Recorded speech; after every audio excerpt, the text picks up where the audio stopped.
look at that. We are live. So, I don't know if anyone's been looking at the videos when when YouTube gets around to pushing them onto my channel, but it's gone back to picking a weird mic face for the thumbnail in most of our videos. Amazing. I don't even want to know. Just I think one of them, it looks like it caught you mid-sneeze or something, dude. I don't know why it does that. I got to the point when I was doing the Dresden Files, I would, if there was because it always picks 3 thumbnails you can pick. I always would select the mic one. why? I don't even go and I don't even bother with that. It's just whatever YouTube wants to throw up as as a thumbnail. I'm fine with that. But what do you have it under? It's under me on Yeah, you could go Bryce Coolin, search for it. Yeah, just let's see here.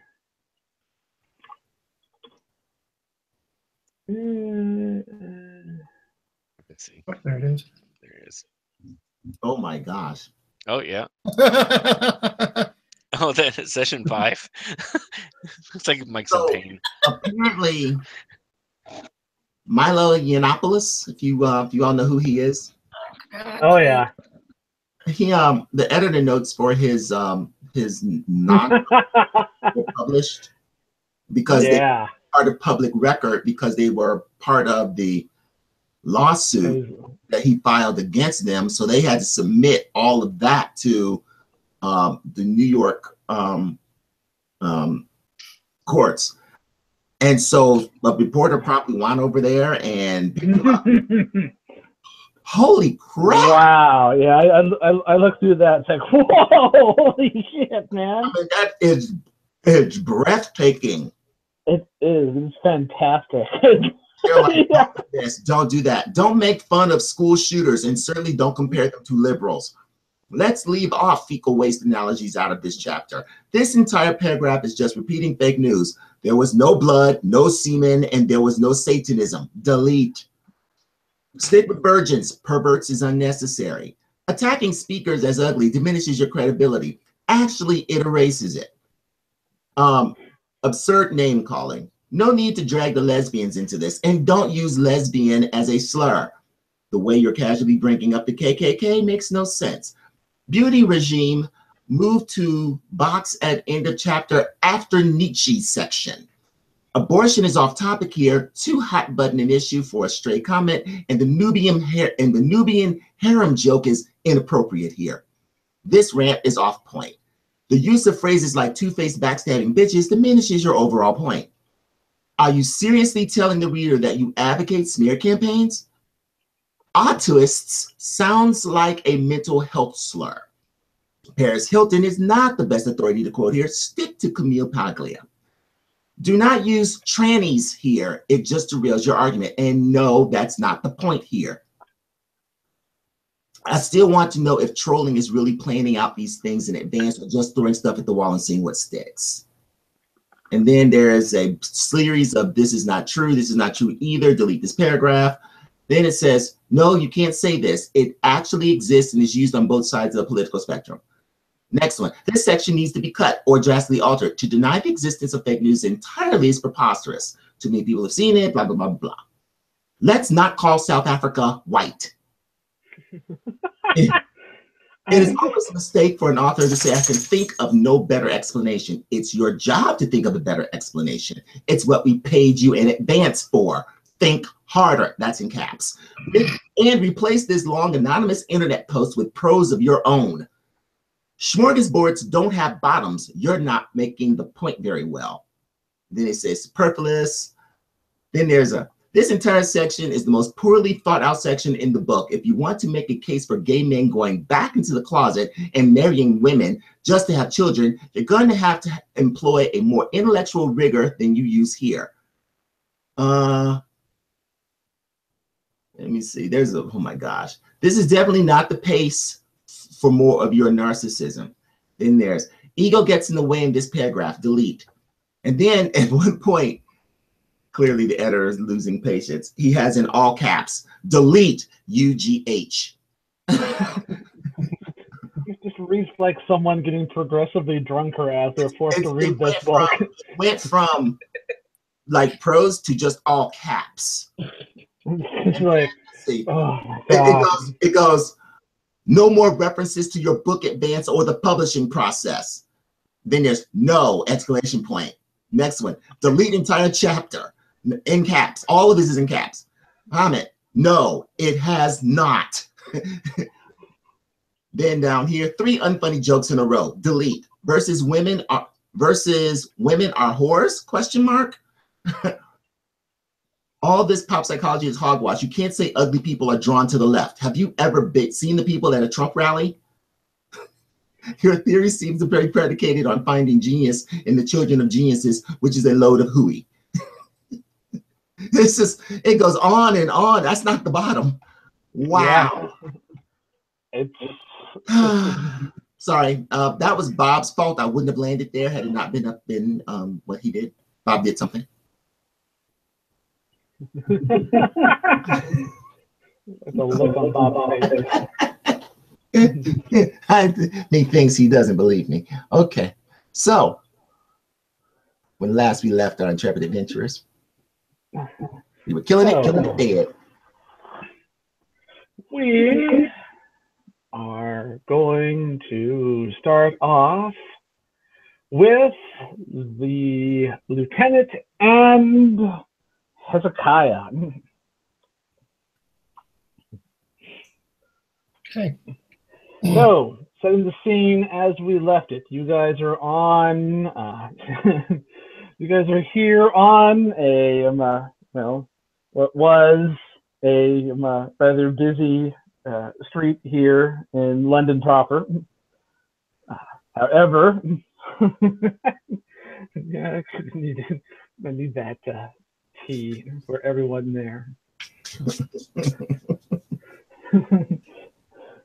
However, the discharge of a rifle and subsequent terrible crash of a apparently rather substantial carriage has altered things quite a bit. So about 3/4 of the way down this block is where the carriage has come to rest. It is on its side. The carriage itself is more or less intact. The actual carriage proper, capsule, whatever you want to call it there. It is more or less intact, as it was it appears to be quite a sturdy thing. The horses that were drawing it are kind of a tangled mess of horse and bridles. Okay, and they're quite agitated, poor things. Yes, they're making all sorts of noise. The carriage itself has kind of come to a stop kind of off the road and kind of onto the sidewalk. There's some got people kind of scattered around it. Looks like there were some that kind of were in the path of this thing when it kind of came off the road. So you've got some kind of What did he hit? Did he hit a wheel or the rider? He hit the axle. He was aiming for the axle and hit it and shattered the back axle as this thing was going full bore. Then the rider rolled poorly, trying to maintain any kind of control of her. All right, I'm kind of sprinting down there because this was not quite the way I wanted this to go. You can, of course, there are some cries for help. There's some cries for what's going on. All right, I wade through. Out of the way. I use voice of authority. All right. There's no need for a roll there. It's not like they're kind of an angry mob who's pushing back against you and stuff. There, some are just kind of gathering around to gawk. Others are trying to figure out what's going on? Is anyone hurt? There's a man kind of, so you've got the carriage on its side, and kind of, don't know the physics of it, don't really stop down for computing the physics of speed and trajectory and whatnot, but we're going to say about 15 feet or so beyond where this carriage lands, there is a person kind of laying in a lump that's got a couple of people tending to him. In the distance, you can hear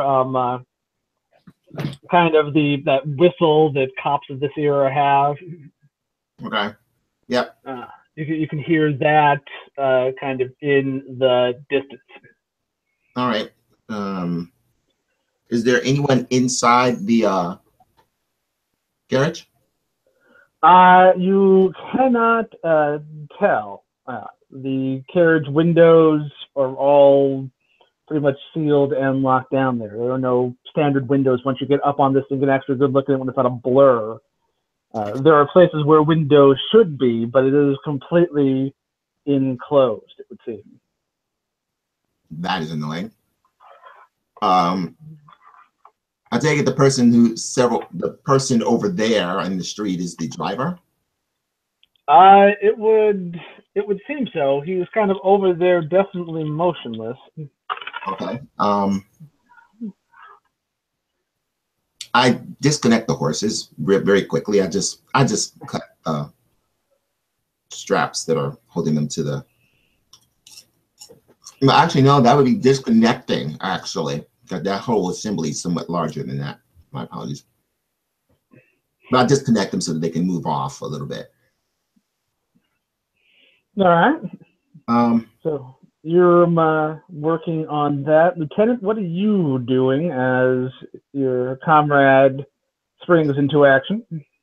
I do point out to him, I can't see in there. I'm not sure. But the screaming horses is actually more than, it's too distracting. Oh, I'll take a look in the carriage. Rifle first. Okay. Well, you find that the carriage door is certainly shut and appears to have some kind of locking mechanism. You're going to have to work on that to get it open. It is not opening for you there. Okay. That be a roll? Yeah. Let's see. Yeah, give me. Yeah. Let's see. Not be that. Not be that. Yeah, just give me awareness and ingenuity as you kind of take this thing in here. Okay. That would be a 16 total. All right, so you examine this thing while horses are being freed and whatnot there. And under normal circumstances, this thing has got a pretty substantial lock on it. It would take, quite a bit of effort to get this thing open, but it has just recently been in a rather horrifying crash, which is handy. It looks like with a bit of get something in there, kind of prying leverage kind of a thing there, you can probably get this, kind of force this thing open. Okay. Now I will peer in, rifle first, to see who is in this carriage. Second, a bomb has happened here. Oh, second there. No, don't. Nothing bad is happening in a private chat. Don't worry about it. Oh.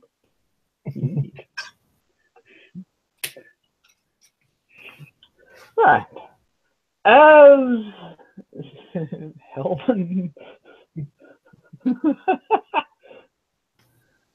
As you force this door open, you catch a glimpse. Help slash? I was just trying to figure out this private chat again. Oh my God. God, what was it? It was. They may have disabled it, remember, because they took away all our toys. They may have.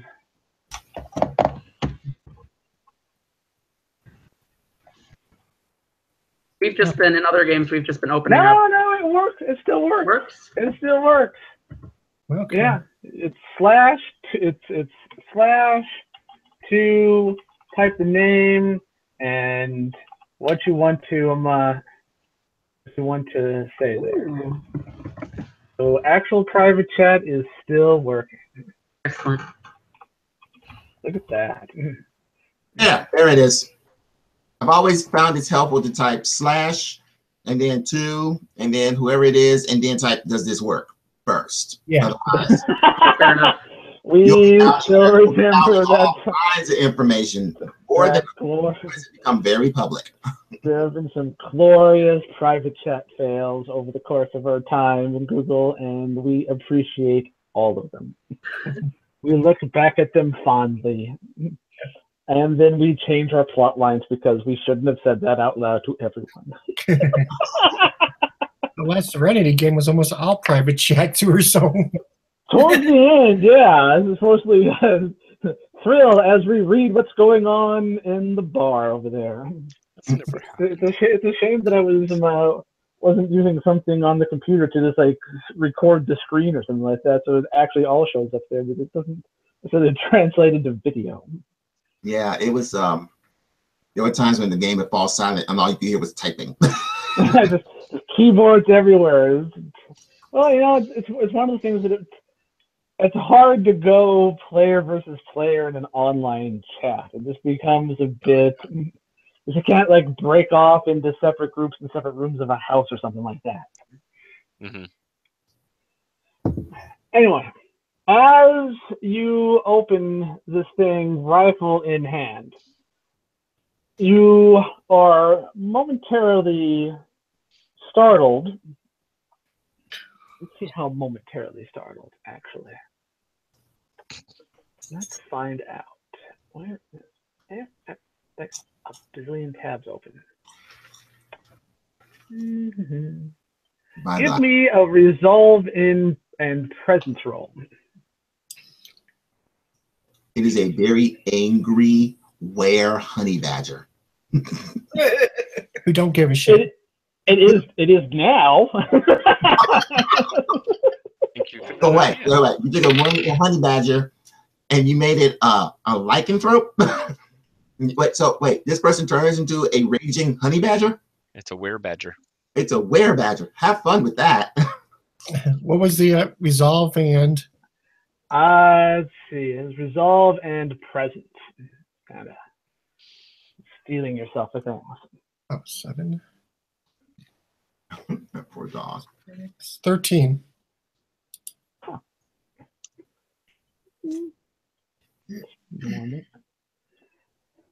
So you're startled for a couple of seconds by a rather brilliant flash from blue light. I'm trying to think if what concept that a 19th century soldier would have to make. It almost looks like, for the briefest of instant, it is almost like a kind of rotating tunnel of blue light that then vanishes.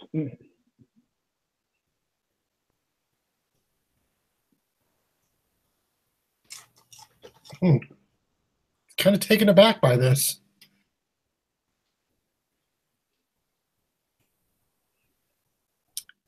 When it clears, the carriage is now empty. Now the carriage is empty. Was he in there? There was something in there. What do you mean there was something in there?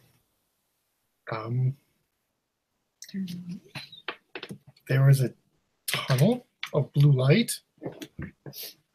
I'm sorry, did you just say there was a tunnel in there? Yes. A tunnel of blue light. That's the best I can call it. And now it's gone. And there's no one in there.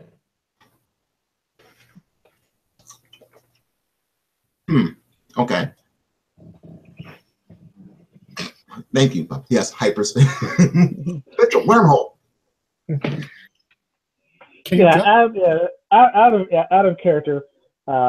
Looks like the kind of vortex that appears when someone is using a vortex manipulator to travel. Well, but yeah, your character isn't going to know about vortex manipulators, so. Okay. But that's kind of setting the scene in what in player sense. That's what I'm talking about. I look over. The coppers made it here yet? Yeah, they're running up on the scene. You got a couple of them that have appeared. I look at Lieutenant. I think you should handle this, and I do not think you should tell them that there was a tunnel of blue light in there, and we'll need to come up with some reason why it was empty. Or, no, not bring it up at all. Presumably it was always empty, and that gentleman was aiding and abetting a criminal, possibly. Escaped through Well, the other side. The man ran. We were going to question the driver, and he ran before we could question him, and the axle broke because I don't know if we want to share the you shooting it thing, even though there will be witnesses. You should put that away, by the way. I just put it back. And you should, given that I'm an American, everything I say is suspect. All right. I retired to the background. So yeah, you got a couple of them, a couple of constables like, what's all this then? What is going on here? What's happened? Tis but a scratch. Hello, officers. Lieutenant Fogwood of Her Majesty's Army, currently serving for Torchwood. Torchwood? Never heard of it. Well, you will. Okay. Well, Lieutenant from Torchwood, care to share with us what's happened here? We were pursuing this carriage for a suspicious character on the Queen's orders. And the axle gave out and the carriage flipped over. Suspect escaped before we could reach up to with him. And we are currently questioning the driver. Actually, I walk over to the way the driver is. He remains well, they've moved him, of course, because we haven't invented "don't move" crash victims yet. So it's that thing where they've moved him around from where he was, but he's just kind of laying there motionless. I check to see if he's still alive. Sadly, no. He seems to have expired. I'm sure Dr. Cornwallis can do something about this.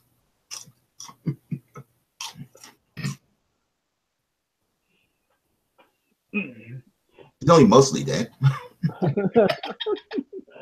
Oh, wait, I'm thinking of a different doctor. Never mind. Miracle Max. Never mind. I was like, I've always wanted to try necromancy. Sure. Who doesn't? And they called me mad. I don't know why.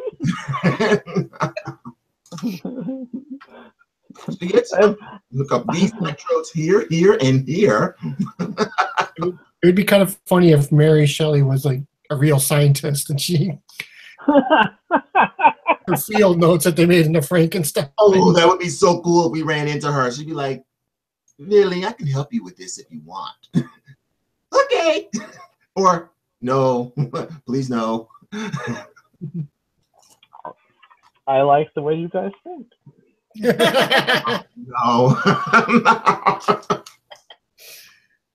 That's what you get for thinking out loud. Yes, it's true. You're welcome, Bryce. I appreciate all thinkings out loud. You guys should all do more of it. I encourage it wholeheartedly. We will. Please, I will make some notes. Dr. Cornwallis never saw a horrifying thing he wasn't fascinated by. We will smash cut from there to the police precinct in Croydon, where Fitz and Dr. Hale have finished their survey of the coroner's office. Have Detective Woosley there in tow.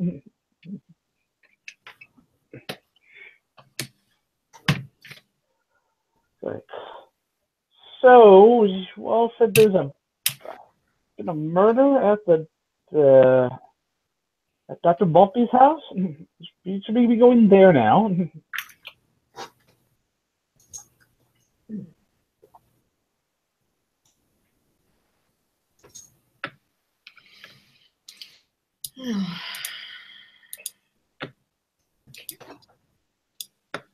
Let me grab my notes.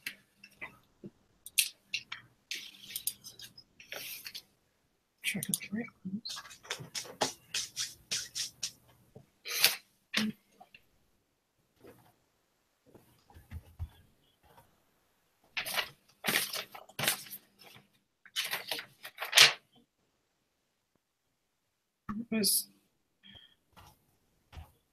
Okay.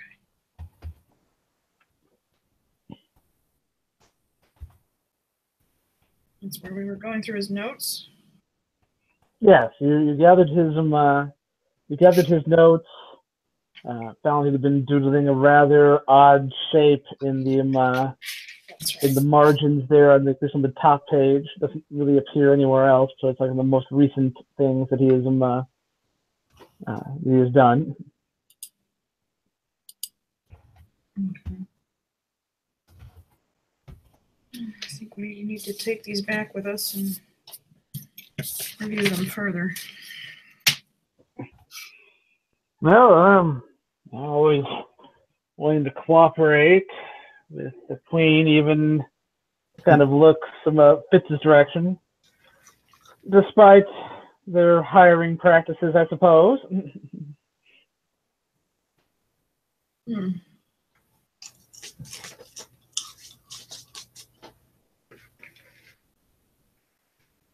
You seem to have a problem with their hiring practices? Well, I would never want to question the wisdom of the Queen, but I'm saying it's interesting who ends up in her employ from time to time there. That's what I would say.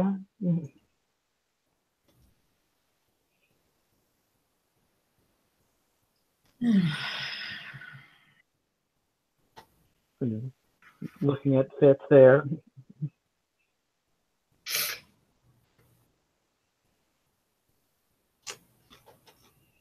He stares back silently, apparently. Maybe was it?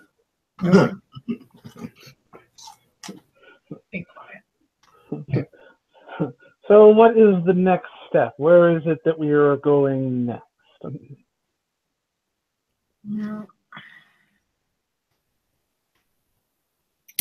else were we?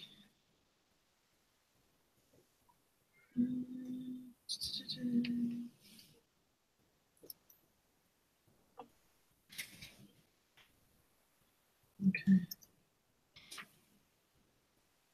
Well, Mr. Fitz, have you found anything of note?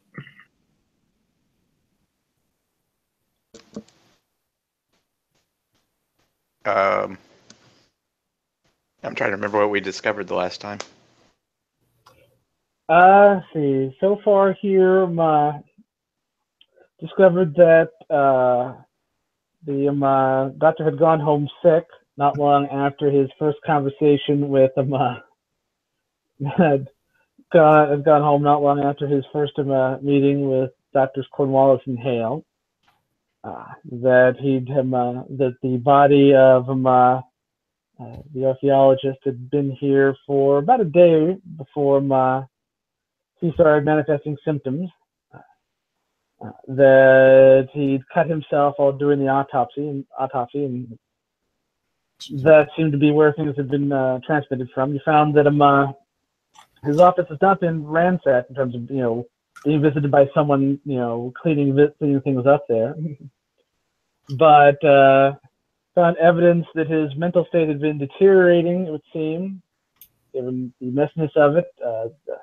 Got some samples from some vomit in his trash can and his notes. Okay.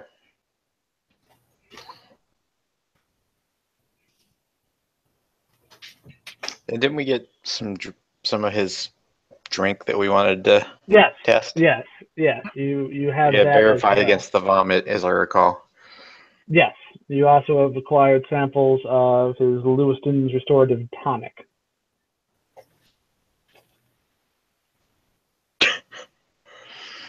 I can dust for vomit. It's true. You. That is. All right. I don't know. I think we have everything we need from here at this point.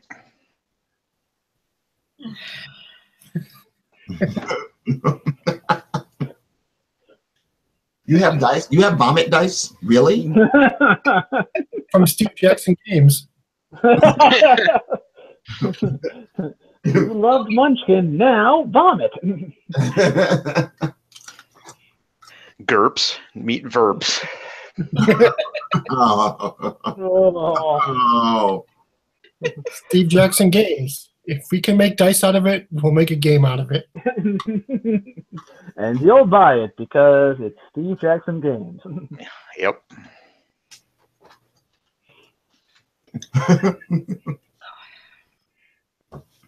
So yeah, it would seem that you've gotten everything of note from the office as it stands. There doesn't appear to be anything terribly useful here, at least to your current paths of investigation. No office safe.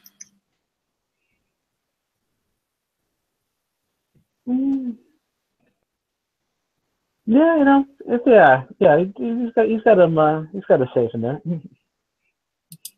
Has that been gone through as well? It doesn't look like anything of value has been stolen from it. Looks more or less undisturbed. Looks like he's just got some files and some personal effects in there, things he doesn't want him things you normally keep under lock and key. So nothing that we really would have any bearing on what we're looking for. No, does not look like it. Then I guess we're done. Right. Oh. All right. So,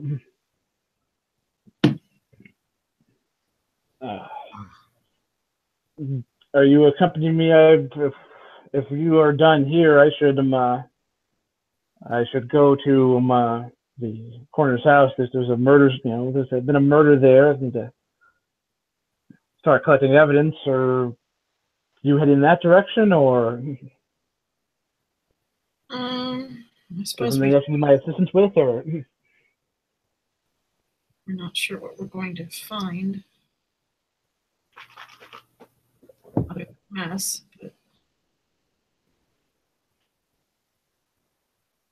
I think we probably should. Okay.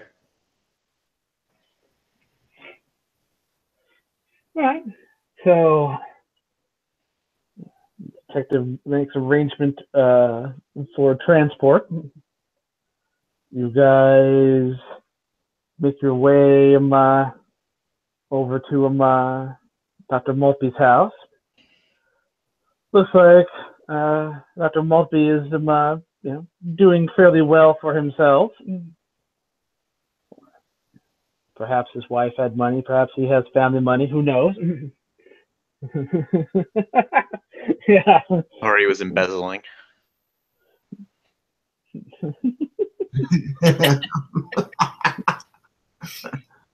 Because we do that. We pause. Popping off rifle shots in downtown London for some reason. We generate enough talk that we are discussed on the other side of town. Everywhere. Even while it's still happening. We haven't even invented like portable radios yet, and even without those, everyone still knows what you've done. And so, you guys make it over to this neighborhood, rather nice neighborhood. So it's like the doctor's got a rather nice 2-story house here. sorry. On approach, you find, especially since you're both both intelligent, trained investigators, you find, much like I mentioned in the recap at the top of things, that the front door has been broken in. Okay. Rather professionally done, it would seem. Kind of a jar here, as it wasn't exactly put back exactly the way it was by people that came before you, but you don't know that. Kind of a jar, but definitely professionally broken in to make it look like it has to obscure obvious signs of an intrusion.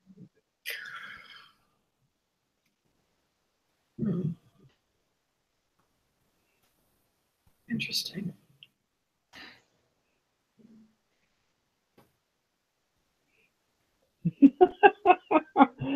Yeah. I look around the edge of the door. Can I see what they used to break it in, or did they just shoulder it in?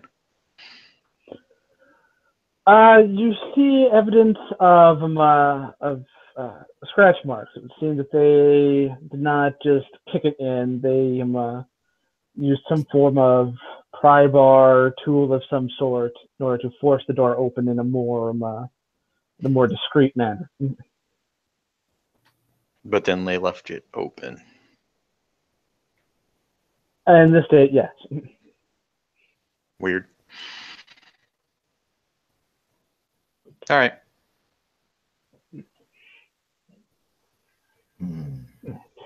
So, entering the house, you enter the house, and it's really obvious that there are signs of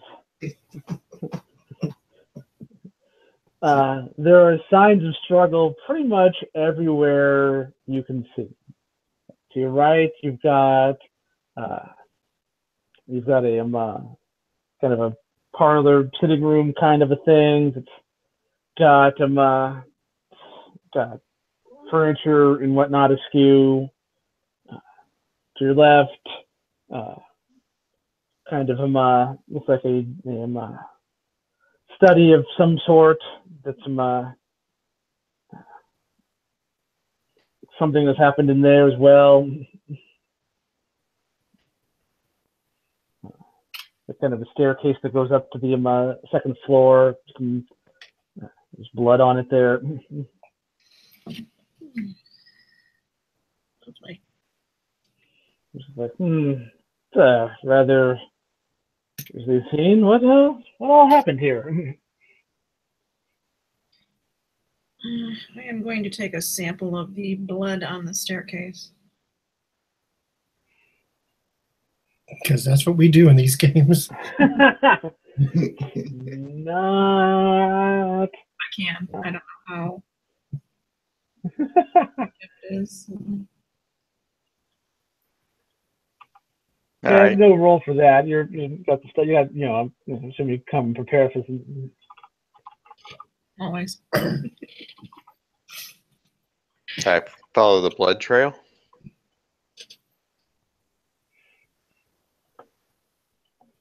You follow the trail, I'll get a sample.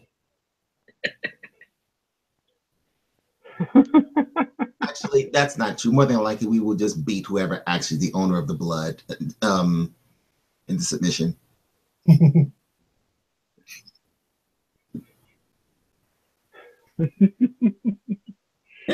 we roll? All right. So you were following the blood trail up stairs there. Fitz leads up to kind of the landing there on the second floor. You've got four doors you're looking at. There's one at the end of the hall to your left, one at the end of the hall to your right, and kind of two kind of offset, kind of in between those. Blood trail heads towards the left. Door clearly indicates this would be like kind of the master bedroom. Upstairs, now that you're upstairs, you do start to kind of pick up a bit of a whiff of the kind of the telltale smell of body decomposing. Great.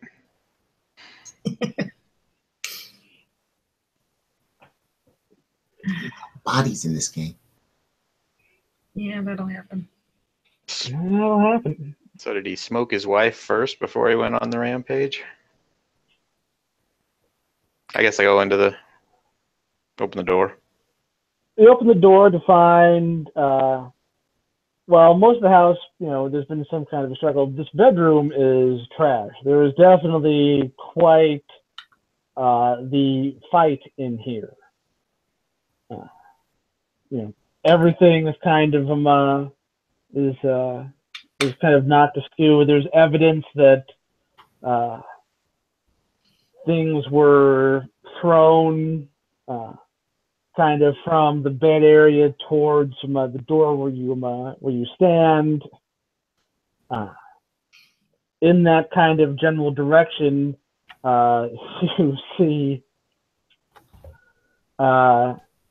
you see a body. Okay. It's kind of like if you're looking into the room, you got this kind of big, huge, nice bedroom, 4-poster bed with kind of a canopy thing, end tables where there would be end tables, but everything's kind of been thrown about. The bed's all knocked around, and kind of over on the other side of the bed, kind of sticking out, you see the legs of the body there. Male or female? Looks female, given you kind of see the end, kind of like the feet, the legs, and kind of the end of what would, like the bottom would be the kind of a night dress kind of a thing.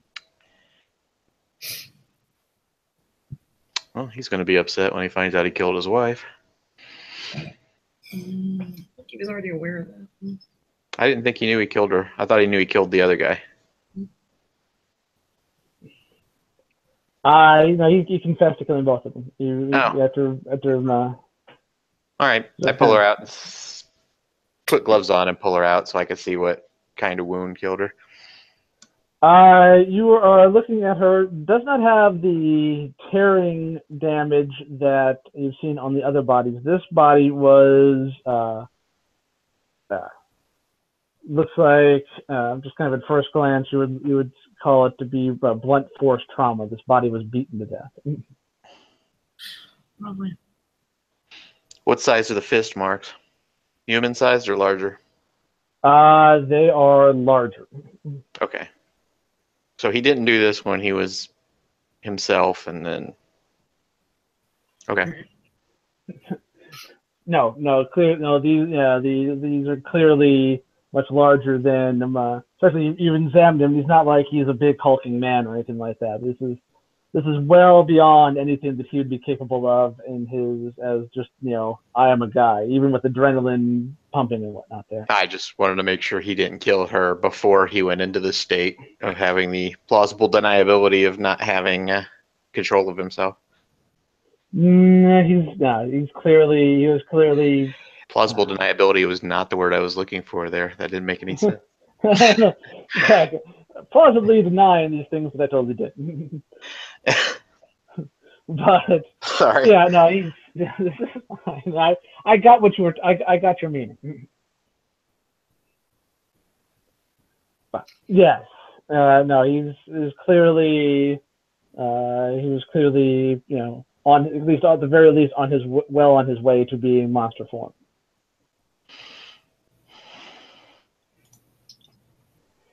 So was like kind of looking at it as well, like, good heavens. I think we should let the doctor examine her to make sure she was actually engaged in intercourse, as her husband claims.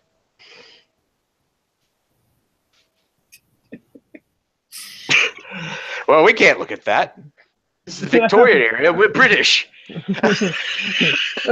kind of looks like, oh, well, yes, of course. Thanks a lot. Give you some privacy, Dr. Hale. Matter. Kind of looking uncomfortable. The usually is very uncomfortable all of a sudden. Yeah, even I have to admit that's a good idea. So, Oosley, did you catch that cricket game yesterday?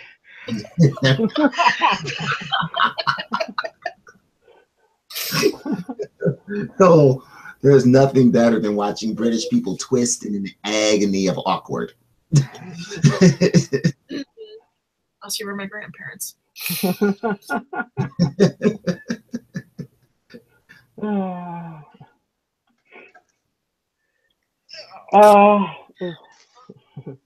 Dr. Hale, are you continuing with this examination then? I made my way up the stairs, came into the room, and yeah, that's no. I don't know much left to examine. It. Yeah, given the given the level of damage and trauma, it's going to be hard to determine that, at least here in this setting. Perhaps back in the lab, we'd have more equipment.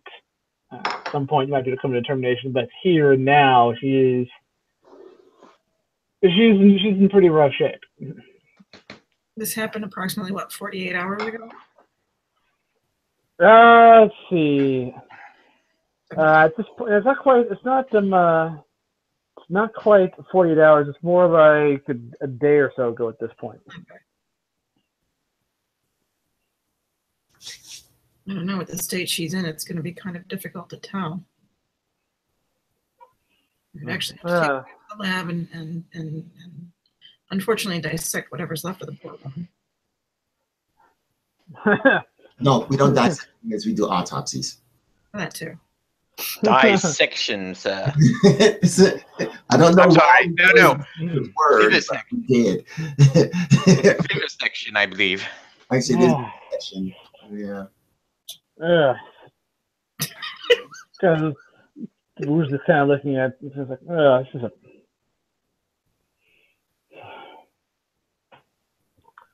never get used to seeing something like this. You don't see much in some of the grimmer cases, not quite to this level of violence. You think the... Well, I didn't know him that well, but it didn't seem like he had this in him. Yeah. He's the one that did all the other murders as well. It's been, what, on some kind of terrible rampage or something? You might say. It's worse than what Jack the Ripper did to his. Most definitely. Ugh. Well, grim as this is, we can put a bow on this. We have the you said you have the doctor in custody. Well, if you can have her transported back to Torchwood for me, I can do an autopsy to verify whether or not she was having relations with this other man prior to the gentleman's arrival. Well, okay, I can make those arrangements for you. I appreciate that. Happy to help the Queen.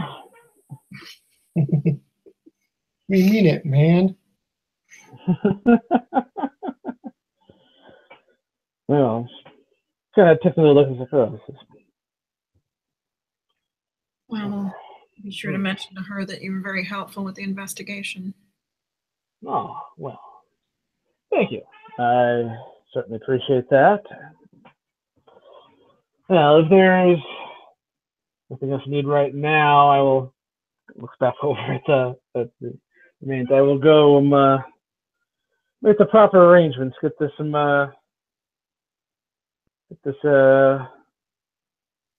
all sorted out discreetly, of course. You know, neighborhood being what it is and all. Don't want to make too much of a scene. And can't have people thinking that these murders are reaching this part of town, of course. Well, we appreciate your discretion. Oh, heaven forbid. It's okay for it to happen to the poor people, but wouldn't want the rich people to pay for that, right? Well, there's an order to these things, Fitz. You know, if you and perhaps your father understood how these things work, you wouldn't be in the situation that you're in. What situation's that? Working for the Queen as opposed to working for the deadbeats down at Scotland Yard? You're right. I don't know I am how... truly put upon. I don't know how you've conned your way into this job. Oh, competence. You'd know if you had any. Now, see, Wow. I have... Claws out. Now, see here. I have one of the highest case closing percentages in the entirety of the yard. Yeah, just saying I can't figure this one out. Case closed. Brilliant. And just a minute ago, we were going to talk about cricket, man. You had to go there. Don't know what's going on here. It kind of turns to the other. You'd be right to keep an eye on this one. Mr. Fitz, maybe we should go down and check the study to see if there's any more papers that we might need. Time to go investigate the study. Go do that.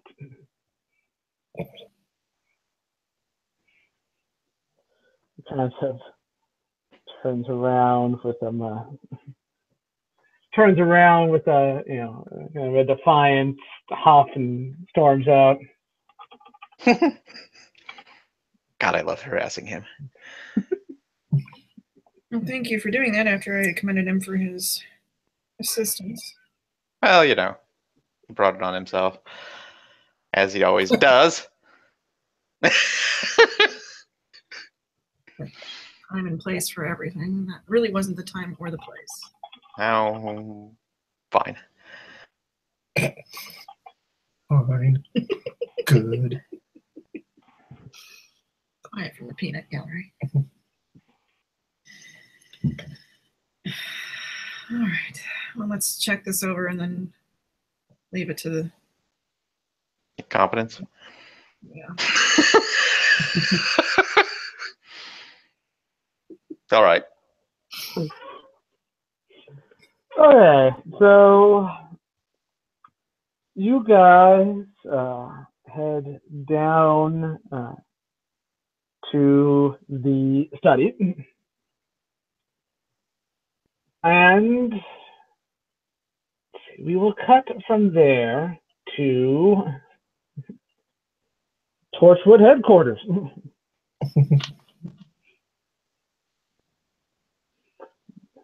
Check in with our infected party members there.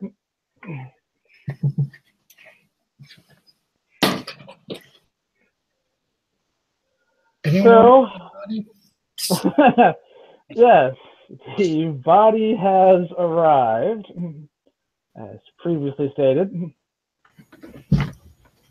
Has been, I believe it was delivered to the lab where everything seems to go in this building.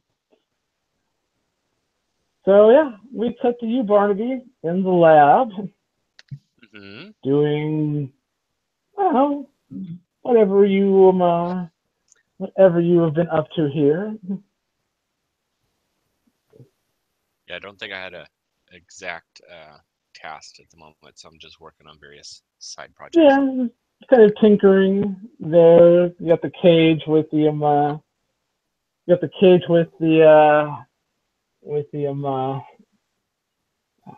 with the coroner in it. He's not really much for conversation or moving about given his injury. Couple of the servants roll in with a gurney and body under a sheet. Excuse me. What is this? What is this you have here? The head servant kind of like, well, it's a body, sir. Delivery service dropped it off. Apparently, Mr. James sent it over from somewhere. The American, of course, he would. This must be how they handle crimes over there. Wait, you move the mic a little closer to your mouth, William. It must be the American. This is how they handle crimes over there, I guess. Perhaps I would not know, sir, but Miss Featherston had us bring it down here. Very well. Okay. Set it over there. You'll point to an empty table or whatever. So they load the body to where they've been directed to. Kind of, I don't know how observant Barnaby is in human nature, but the what have we gotten ourselves into look kind of on their faces, as is certainly not necessarily like any of their other servant postings. He has no clue. Very good. I like that. So they put the body where they did. Like, is there anything else that you require? I could use a spot more tea. Maybe something to snack on while I look over the corpse. Very good, sir. Pass me my ripping gloves. Actually, I think Fitz has those at the moment. But anyway, yeah. So they disappear to go retrieve your tea and whatnot, leaving you with the body, the coroner. Coroner kind of pokes up like, what they bring you? What is that? Who's that? What did they bring in a body? Yes, apparently that is how things are handled. I don't know if this is I guess this is one of the most current victims. Is it one of my victims? One of the people that I killed? They left no note, so it very well could be. I mean, I guess your body count is going up there. I'd make 3 now? At least that we know about, right? What? Huh? No, wait, no. What was he? I didn't tell anyone else. I pull the blanket aside to see if the wounds look similar, kind of. Well, yeah, you rip off the sheet game show host style, I guess. I'm not entirely certain what you're going for here, but the He's big clueless to unveil. any pain. It's a new car. He's clueless to any discomfort he may be causing the coroner. He's just examining and speaking his mind.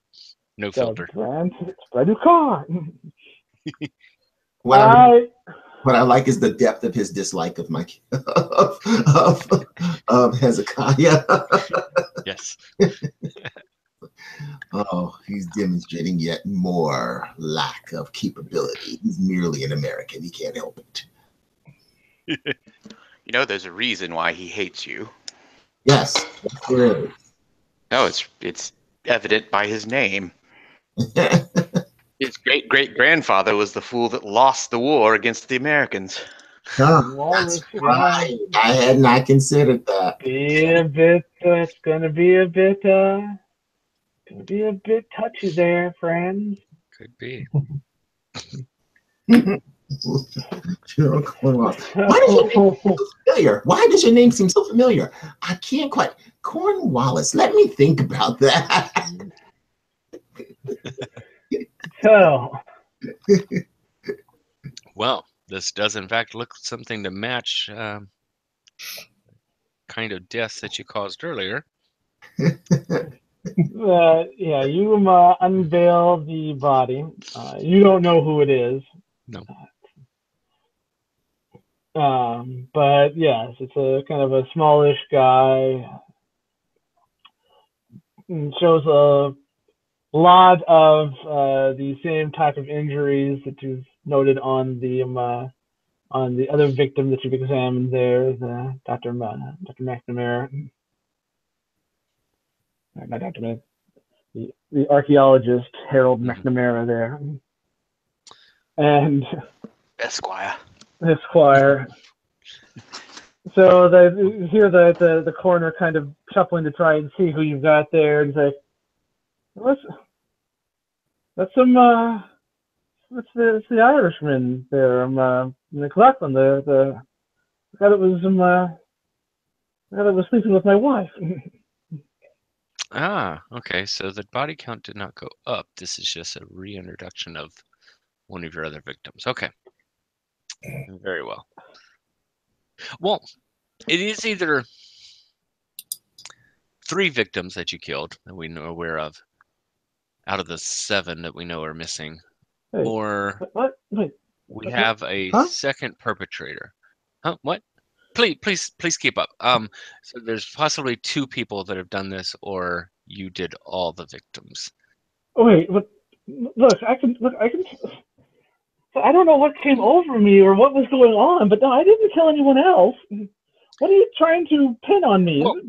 Well, you didn't. You had trouble remembering the initial where's 2, right? So where's the people in charge? No, give me someone in charge. No, I demand to talk to someone in charge here. sure, I'm sure they'll be back soon. They don't really give me their itinerary, but just hang on. Just hang on. You know that Miss Featherstone is here. That's true. I will. Obviously, one of the servants need to go fetch her. So when they bring my tea back, I will let Miss Featherstone know that the coroner would like to speak to her.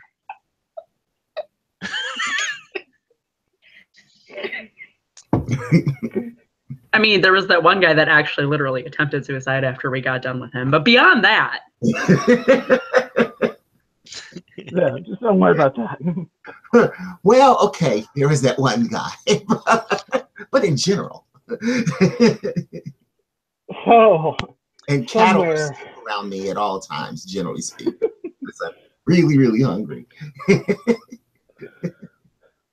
So somewhere in amongst your morning routine there, Miss Featherstone, one of the servants comes and finds you and says, "Sorry to interrupt, ma'am, but Mr. Cornwallis requests your presence in the lab. Very well, I'll be down shortly. Very good. She goes down shortly.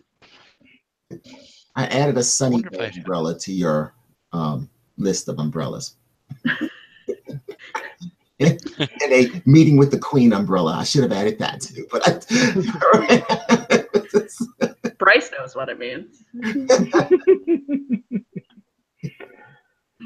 So, yes, you arrive in the lab to find an agitated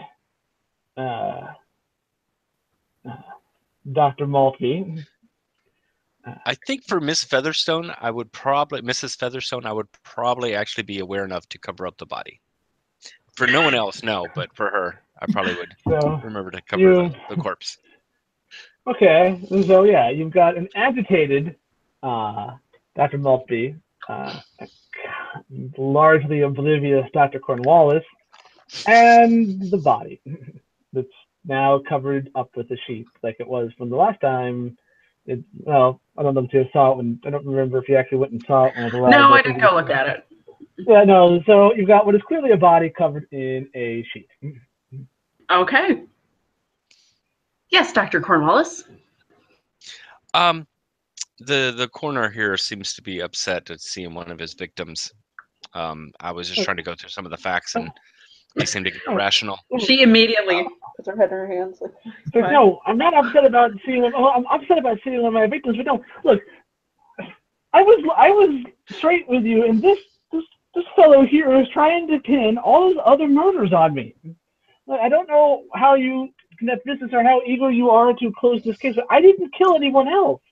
Dear fellow, I didn't say you did it. I just said it's a possibility, and it is one of the possibilities. I know how these things work. I know there's all this pressure to get this case closed. I'm not. No, I'm not. No. No one is accusing you of murder yet. At least the ones you haven't already confessed to. Right. Through the process of elimination, we, of course, will have to ask you questions once we have the details pertaining to the previous victims, but given your level of cooperation, I very much doubt you're responsible for those murders. That's good. Okay, it makes me feel better. This guy was making it sound like I'm gonna pin all the murders on me. I didn't do that. I was trying to solve those. I was trying to help solve those murders. Dr. Cornwallis has, it's called an endearing trait of speaking out loud everything that comes into his tiny little mind, whether it's relevant or appropriate, or not relevant or inappropriate. Honesty is always important. If you're not offended by my tiny little mind at all. I totally missed that part.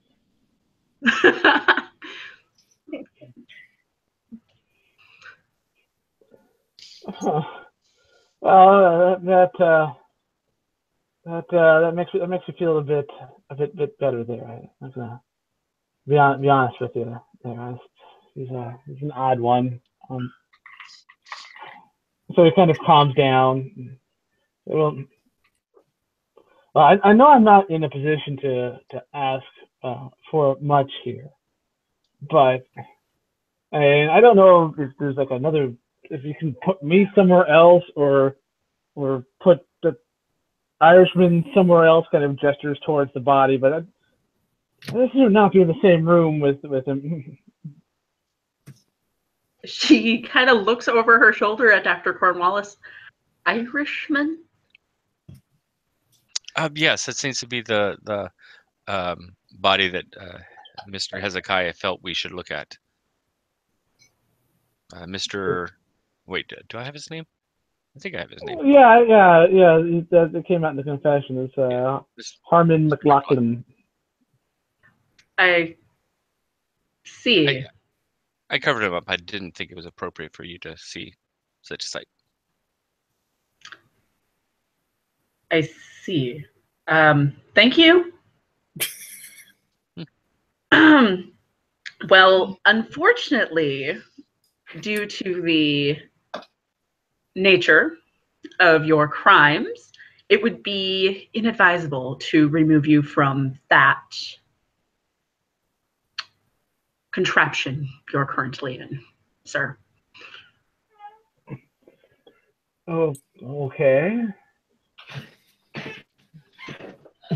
Guess I understand. I will speak to Mr. Cornwall, or to Dr. Cornwallis. Perhaps we can fashion some sort of curtain.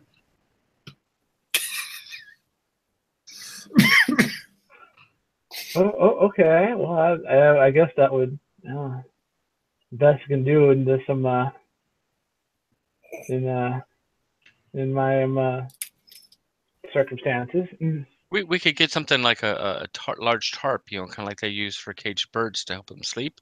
It could probably do a little bit for the lighting too, make it more The comfortable. tarp isn't for him; it's for you, Doctor. Oh. Oh, I see. Okay, yes. Very well. But why? He's not uncomfortable at all. Right. The light doesn't bother me. I'll ask the servants to refresh your tea and attend to your level of pain. Yeah, those wonderful biscuits. Yes. And she turns her back on the corner and leans into Dr. Cornwallis, who doesn't have the answer to this, but she's going to ask anyway. Why did they send me an Irishman? Where did they get the Irishman? Ireland.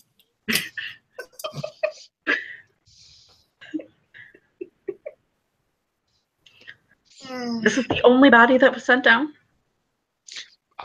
Thus far, yes. I don't know if the American has more plans of sending more corpses here for me to... I mean, that's not really my thing. That's more Dr. Hill's ability. But I'm going to give it a look. All right. There's no note or anything? I don't think I saw a note, right? I don't. There was a note. Just that it came from No. sent by Hezekiah Sent James. with That love. was the only message that the lieutenant assigned to this. Yeah, I didn't even have the identity until I unveiled it. All right. Well, Or him. Yeah, unveiled him. if you could put up a sheet or something, I would, until we know for sure that whatever has caused this transformation is out of his system, would like to avoid provoking an emotional response. I didn't think a coroner would be so disturbed by dead bodies, but I understand. Well, typically when it's a crime of passion, it implies an emotional response. Really? Huh. Okay. Interesting. I've been noted. I will make sure that we set up some kind of a barrier to block line of sight. Thank you. I'm going to go back upstairs. Please let me know if you find anything interesting about the Irishman. Sure. I will. So most She certainly. gives the Irishman the shape of the Irishman under the sheet a withering look. The dead Irishman face my ire. Yes. The best part is it is in fact the body you have been asking for. No, it wasn't. You just don't know it yet. Good Lord. This person. Where is the body? Did you see where the body went? Did you ask anyone? That was when I was still interested in who killed the guy. Now I know who killed the guy. I don't care anymore. It's that demo. Like there it is. The body I actually sent you for has not arrived. I'm so confused.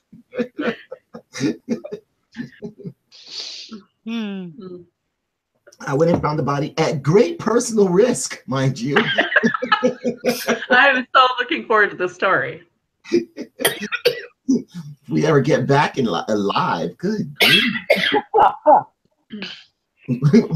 By the way, we're bringing another body back with us. We think it was the driver.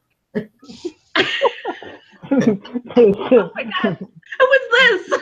We think Like, I look over at the lieutenant, and I'm like, you realize that one's yours, not just.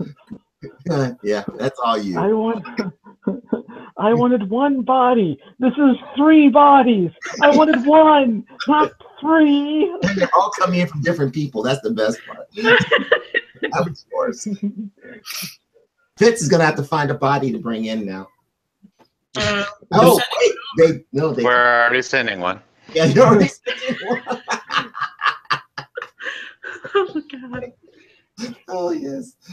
Better have that barrier up, or that corner's gonna freak out. Yeah, probably will, because his wife is coming next. Mhm. Oh, great. Go away.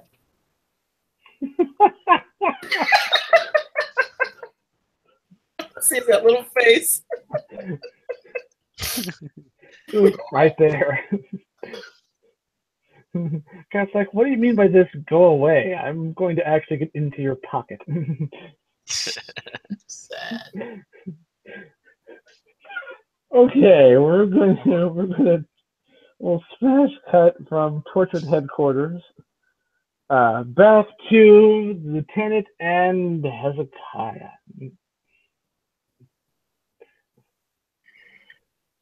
So the London police force has kind of arrived en masse to kind of take control of the scene, unless you're asserting authority over things there. Oh no, Torchwood is in charge. Well, yes, and you do have the credentials and whatnot there. So. Yes, they will answer to Mr. James and myself. All right, so they have arrived and are kind of, some of them have kind of moved into like, crowd control kind of a thing there. It's kind of standard operating procedure to kind of push people back. And I need you to look here. Yes. Now that we don't quite have those yet, that could have been handy. They would, wouldn't they? I'm afraid we're left with nothing more than misinformation. Inspection inside the carriage, once we get it, I guess, upright or something. Is there anything in there? Any material evidence whatsoever? Any? Let's have a roll to see what we find. So, looking around your character sheet. Yeah, there ain't much there that's gonna help you. Or I'm sorry. Awareness, and that's pretty much it. Yeah, you've got awareness. And let's see here. Have a look, see at my reference chart. Let's see. The knowledge. That's probably it, isn't it? Well, let's just have awareness and ingenuity. All right. You said, what is that? D6?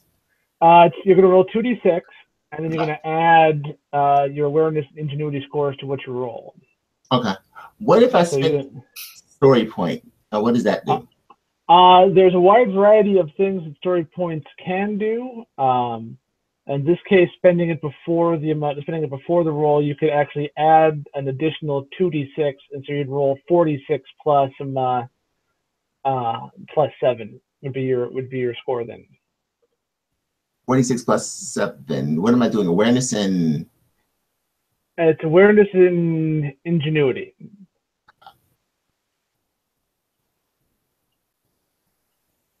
So yeah, you take those two scores, add them together, then add them to your dice roll. Okay. And if you spend a story point, then you can add an additional 2d6 to it. So you roll 46, keep all 4 dice, and then. Yeah, I need something to take back.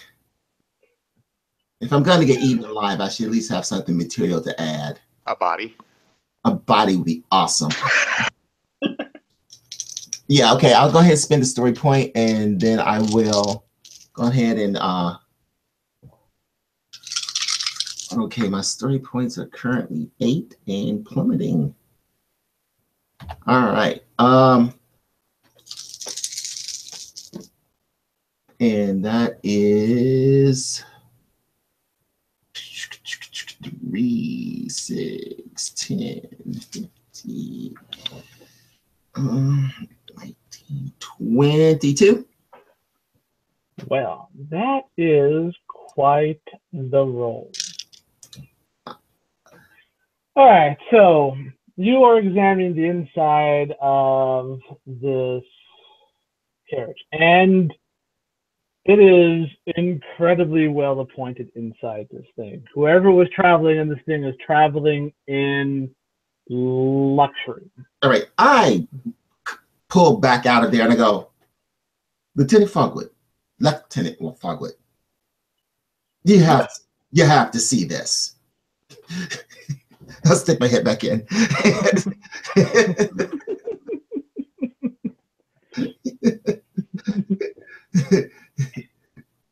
I look in with Mr. James. It's an incredibly well appointed interior here. We're talking like it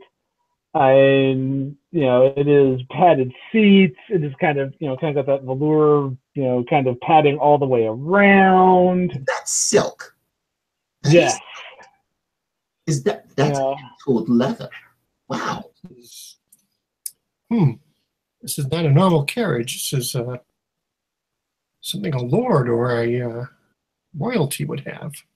And what is that right there? Indeed. Insert thing I just found. Thing you just found is that at first glance it's an empty, incredibly well appointed carriage, clearly built by someone with resources. This is not your standard I stole the carriage and drove around in kind of a thing. This is I have money to burn, build me a carriage. Yes, that kind of a thing. However, you find, because you rolled a 22 and you're persistent and you're trying to get something to bring back to Miss Featherston. You find a ring.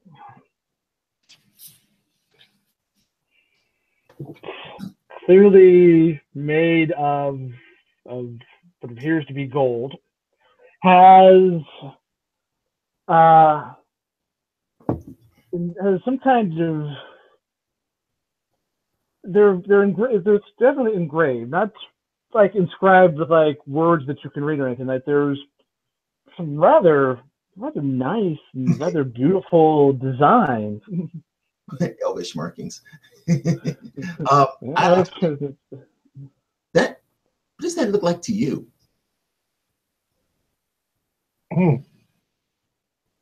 A ring? I meant the markings. Well, I look at the markings, see if there's anything that jumps out. Interesting that you should say that. Because you spent time in Africa fighting in the Zulu Wars, did you not? Yes, I did. Roll the willpower roll. It's the Lord of the Rings, Torchwood, Victorian horror crossover you didn't know that you wanted. So yeah, he holds this ring, and it's incredibly beautiful ring. It might be precious to you. It's rather entrancing with its thing there, but you recognize some of the kind of circular markings that appear on parts of this ring. You've seen them before while you were serving in Africa. There was a village that full of the natives, as it were. you marched through in the way that the British Army marches through things. They had kind of an obelisk thing in the center of town that had some of the markings. The natives there seem to regard it as kind of the markings of some form of deity. Yeah, in the way that those savages do. I've seen this before, Mr. James. In Well. Africa. It's a symbol of some sort of a deity they worship down there. God of Rain, Steve, the God of Rain. All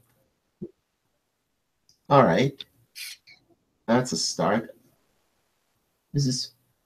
Featherston probably knows some Africa scholars who might actually be able to be more specific about who this is.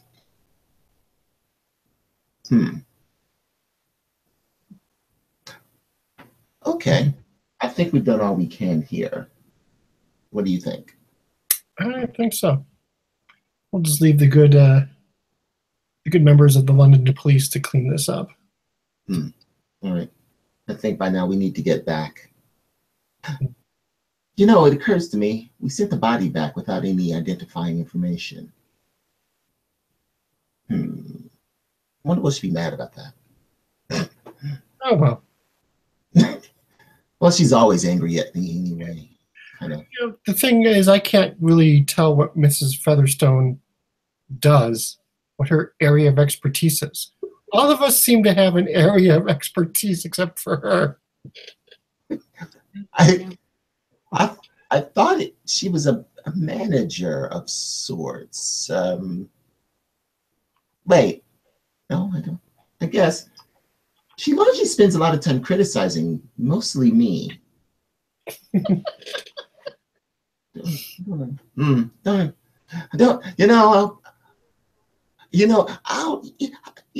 You ask. I'll wait in the other room. Oh, it's okay. I was just wondering out loud. Let's go. We'll get some tea on the way. Okay. There's a lovely orange pico over here.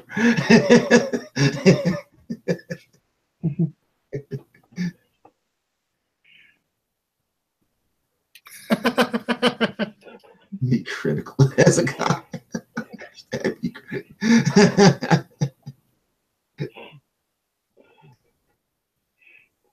All right, so you guys are leaving the scene in the hands of, I suppose you're leaving, in the hands of the London Police Department. The body of the driver, you guys leaving it with them, or is that also coming back to Torchwood? It would, correct me if I'm wrong, he died on impact with the ground, did he not? That would certainly seem so. I mean, he was alive and while it was moving. He was driving the carriage, yeah. He was alive and then he wasn't. And then he wasn't after he was catapulted some 15 feet away after Lieutenant Fogwood shattered the axle. So they fell off. He fell off. We're good. We do make note of his name. Actually, can we find that information? I'm sure there's some form of identification available. All right. We make note of his name, and clearly his occupation was, coach driver for whoever this signet ring belongs to. We aren't sure who that is. Oh, right. That's certainly an entrancing piece of jewelry the more you look at it. You know, if we leave this coach here, you know what, never mind.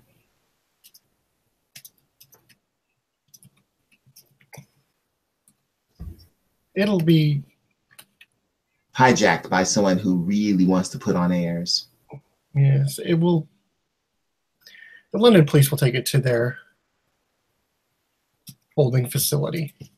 Ah, yes. You mean the facility where they pick over the things that they like best and keep?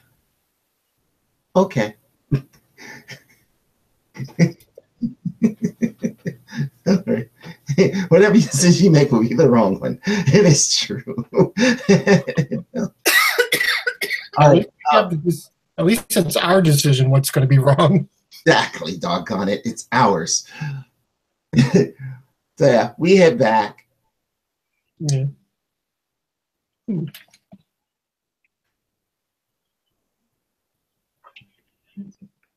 All right. Are we stopping for tea and some? No. We probably shouldn't. if we smell like tea on the way back, she's gonna start yelling. You stink of tea. Oh wait. It's a hard thing to say in London at this age right now. It's like everyone smells like tea, by that logic. All right, so you guys are making your way back towards Torchwood.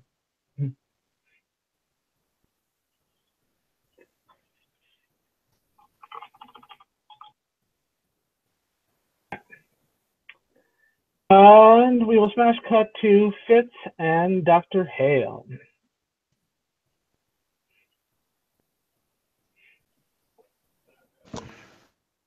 Back at the office. Dr. Hale's out. Oh, Dr. Hale is out.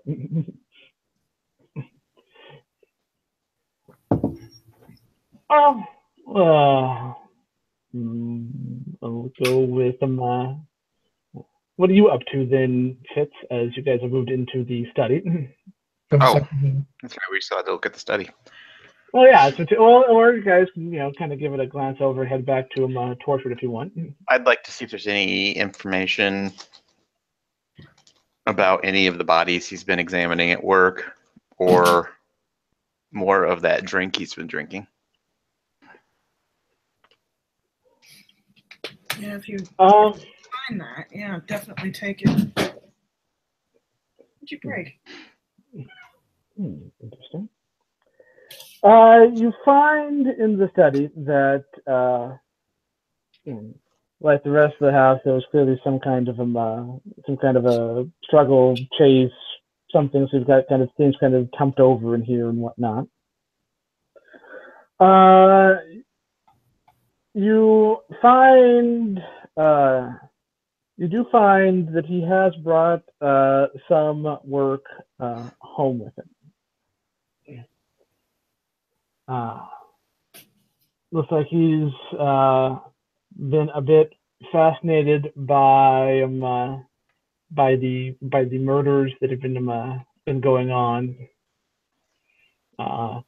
Kind of along the lines of, not so much in terms of I want to solve this because it's the right thing to do, but it's that kind of thing to where this is a very prominent thing, and being a part of it would be a real feather in his cap for his career, kind of a thing.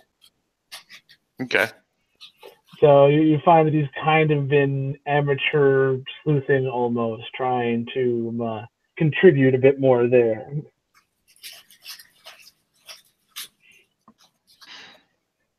I collect those papers together. No. Actually, I want to look through them, see if I see anything of particular interest, I guess. Let's see. Let's flip over to your character sheet.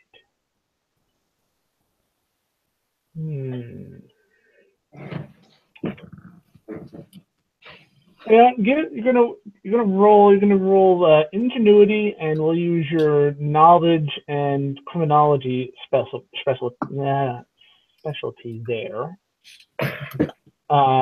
So you're gonna roll 2d6, and you'll add 4 plus 5 for the knowledge plus 2 for the criminology specialty. So you're gonna add 11 to this roll.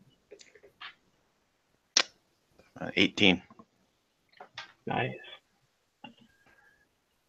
Well, unfortunately, you look through this and you find that maybe he's a talented coroner, but as an actual investigator into crimes of this nature, he's a bumbling idiot. Well, especially when compared to someone of your superior intellect, there fits with your arrogance and whatnot. This is really, really kind of basic stuff. However, as I glance through. Hey, look, he made the astounding observation that whoever's doing this is stronger than a normal man. Or is a normal man who's got some kind of weird gauntlets. Uh-oh. The gauntlets have been let loose. But that's just silly.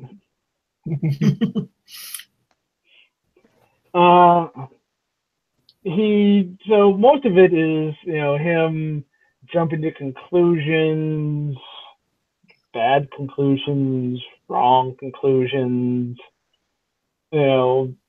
kind of wild speculation, things that aren't really of any kind of importance. But a couple of things that do stand out with that 18 roll. One, that McNamara is the only one that whose body was mutilated post-mortem, in terms of his hand had been ripped off. The other bodies that have been discovered didn't have anything like that. They had the same wound patterns that of all three, of all of the others, but none of them were then there were no trophy taking. There's no trophy taking or anything like that seemed to be evident in with the McNamara case.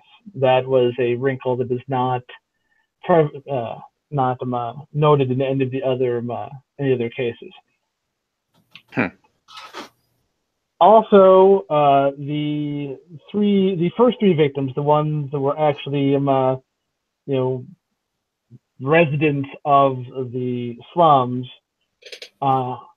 were all known to not everyone has a permanent address there in the slums. Sometimes you're kind of crashing at places and squatting and whatnot.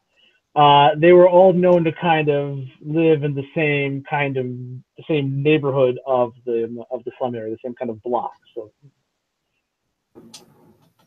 that's useful.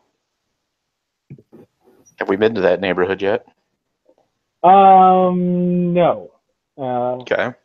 Hezekiah and the lieutenant headed that way initially, but then went to the London Brighton Rail Company offices as they are trying to put a rail line through the slums.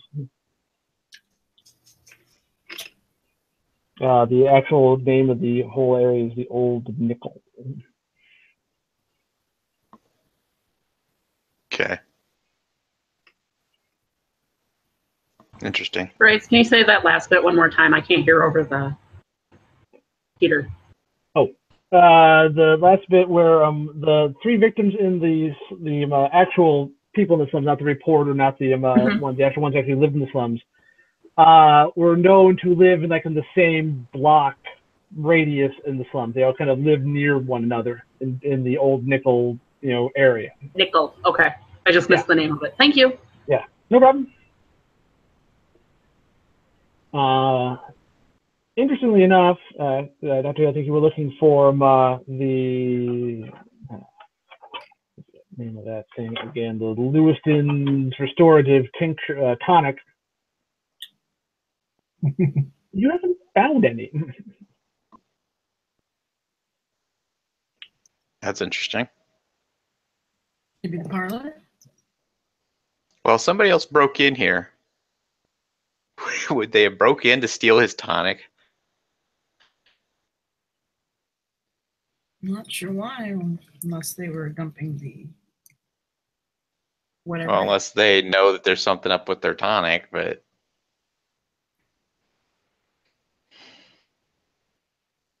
For that particular batch.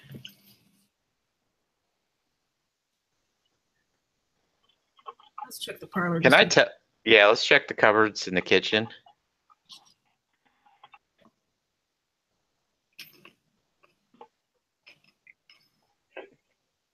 Actually,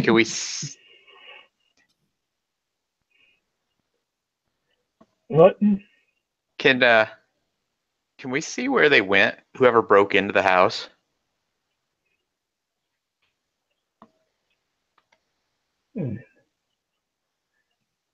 Yeah, you guys are trained investigators and looking at this thing. So you guys kind of take a moment and you examine things, right? And you can see kind of the path of destruction in terms of whatever struggle happened here. Yeah, kind of starts in the in the dining area. There's signs of like kind of a fight, dishes being thrown, kind of a thing. Kind of comes through this room, goes out the window of this room that's on the side of the house, essentially. Then you've got what happened upstairs, you know, and the blood trail obviously left by the coroner in creature form, also going out of the out of the window. And amongst that, you find evidence of other traffic. And some of that traffic seems to kind of search the house in kind of a general fashion, much like you guys are doing. But others, it's far more of a directed thing. It comes from the front door, and it comes into the study where you guys are, and it goes into the kitchen, and then it goes into the bathroom.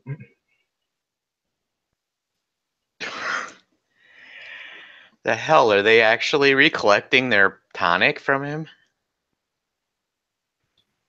Possible.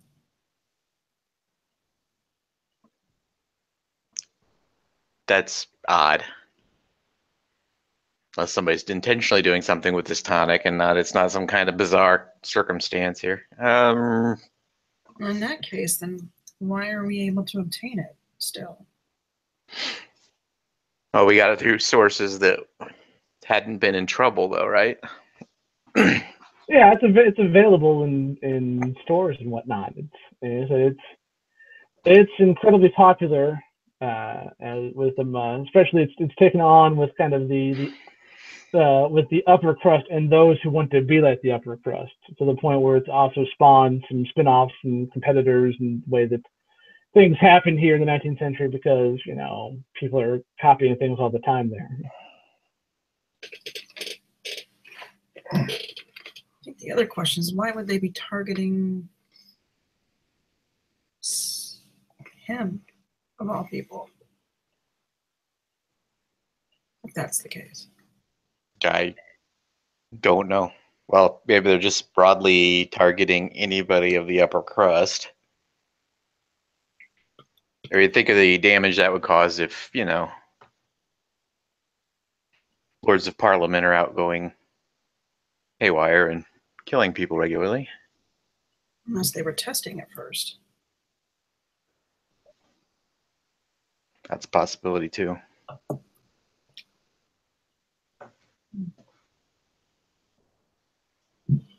Well, I don't know that we're going to find anything else here. It looks like it's already been gone through. Loose floorboards, stuff hidden behind paintings, that kind of thing. Yeah, I don't know that the coroner was that kind of a man, really. Yeah. Tonic. Oh. Sadly, he's not that exciting. Okay. I think we need to go back to the headquarters and figure out what's in that tonic. Yeah, especially before that coroner's wife's body gets there. Oh, yeah. There's a curtain.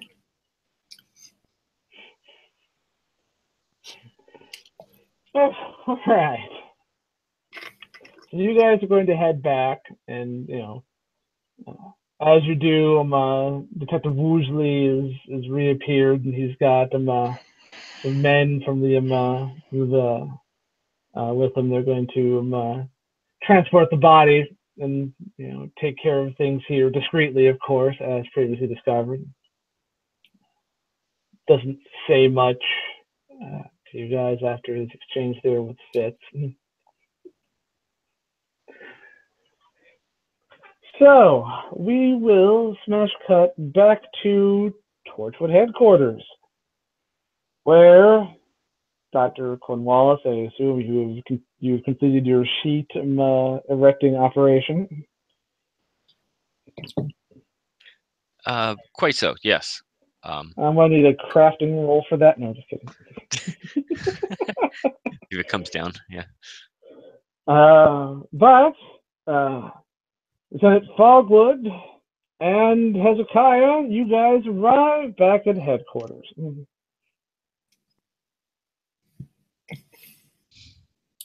All right.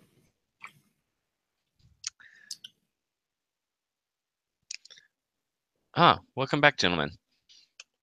Oh, I see you got a gift. Quite so. Not many details on it. I don't know the purpose of sending it here. I believe Miss Featherston was displeased, but I don't know why. Me? Say again? You're muted, Mike. If you're talking, we can't hear you. That does, in fact, not surprise me. What was, actually, where is she? We can just talk to her directly. It's probably faster. I think in one of the front rooms with the servants. Okay. All I right. understand with them, but Okay. Thank you. Incidentally, that was the first murder victim. And yes, well, I believe this being the Irishman would have been after Mr. Matley examined our Dr. McNamara's corpse. Well, rightly so. So what, second? It's getting hard to keep up now. Second or third. I mean, his wife, obviously. Well, I can't tell if he was killed before or after his wife. Yeah, those about the same time, I guess. Same What's incident. that curtain doing up there? Apparently, it was bothering Mr. Matley to see the corpse. I don't know why. You showed him the corpse? Not particularly showed him. I was examining it, and he asked questions about it, and I was just explaining the details thus far. But apparently, he's very passionate. So. Good God, is he still over there? Yes, I'm still over here. I can hear everything. Yeah, he's right there. A little warning would be good. Mr. Wallace. He warned what? us. Should I have warned? I mean, Dr. Matley already knew I was here. Why should I warn him? We didn't know he was. My name is Maltby. You can at least get my name right, you.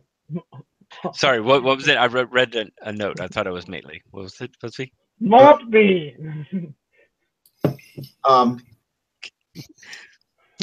That was. Why am I writing down? Barnaby wouldn't remember it anyway. Yeah.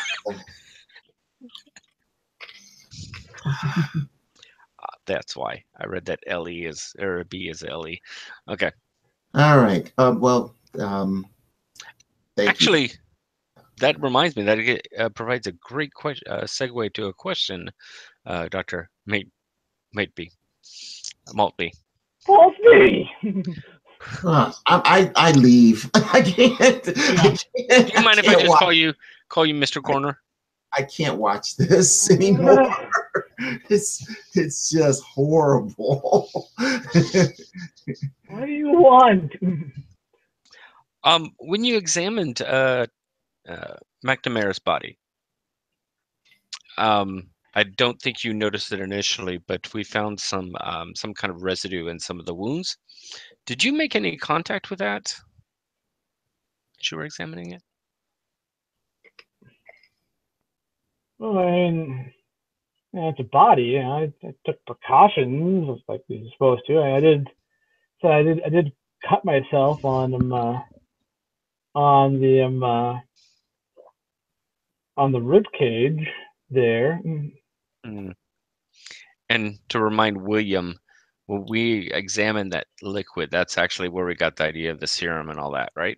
Okay. Yeah. Okay. Okay. That explains a lot then. Okay. Thank you very much. So wait. Are you saying that McNamara's body caused me to do this? It's only a hypothesis at this time, but I believe, yeah, you were infected by whatever that was. Thank you. You've been a great help. So it's not my fault then. Well, I mean, you still killed the people, but I mean, I guess under duress or under control of the whatever that was. I mean, I guess technically you don't have to feel guilty about ending the class. Can't take it back. You are a racist. I'm a horrible person. I'm awful at social skills. And it's never done out of no, not at all meanness. It's just I'm clueless. But it's like in the way that, yeah, he still obviously killed him. You're still obviously a dick. I mean, it's not like you meant to be a dick. You just are. Okay. It's an asshole.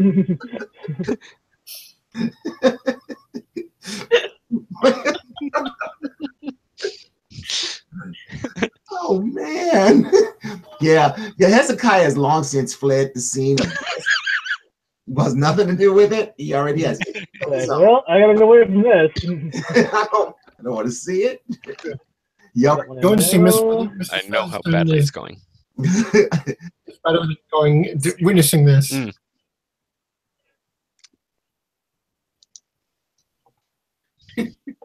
Yeah. Is there any other questions? God help him, no. he just kind of slumps down. So I don't even know. Okay. Well, if there is, just feel free to ask. And I step away, pull the curtain back. He does seem very passionate about things.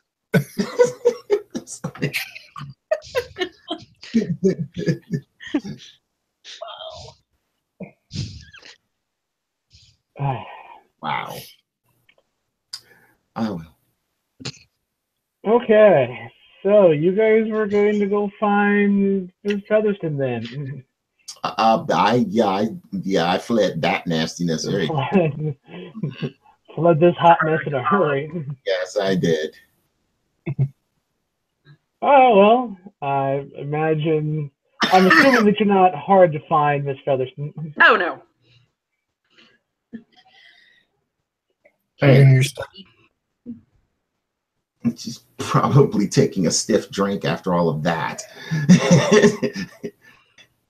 Since she managed to replenish her cognac. Well, if she's in the study, I just enter it. I casually walk over to the cognac, pour myself a glass. Mrs. Featherston. It is customary to ask before helping yourself to one's liquor. I thought this was for everybody. It is in my private study.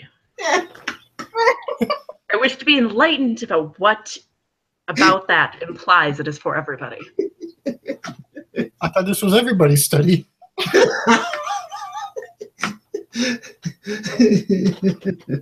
If it were everybody's study, I would not keep the desk drawers locked. He's actually kind of enjoying the fact that he's not getting yelled at right now. Well, I mean, it's coming, but, for the moment, he's kind of enjoying it. Well then.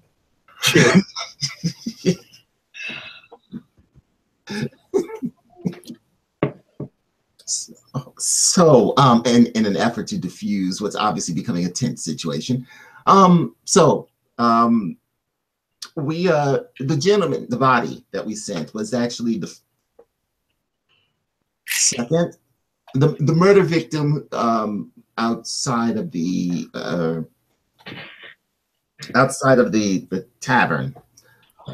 I sent his body back. Forgive me for lack of details. However, we were kind of involved in the middle of some rather extraordinary goings on. We were being observed, if not quite pursued, by two gentlemen who apparently were paid to, I guess, inform as to what we were up to and the level of information we were ascertaining. And then there was a runaway coach, and so how did the body get back at the coroner's house?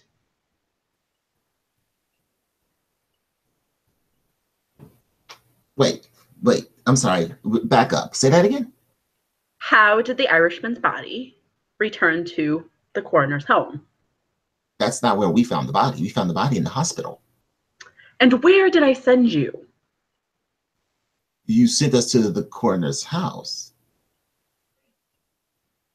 And we found nothing there, so we naturally pursued further information until we located the body.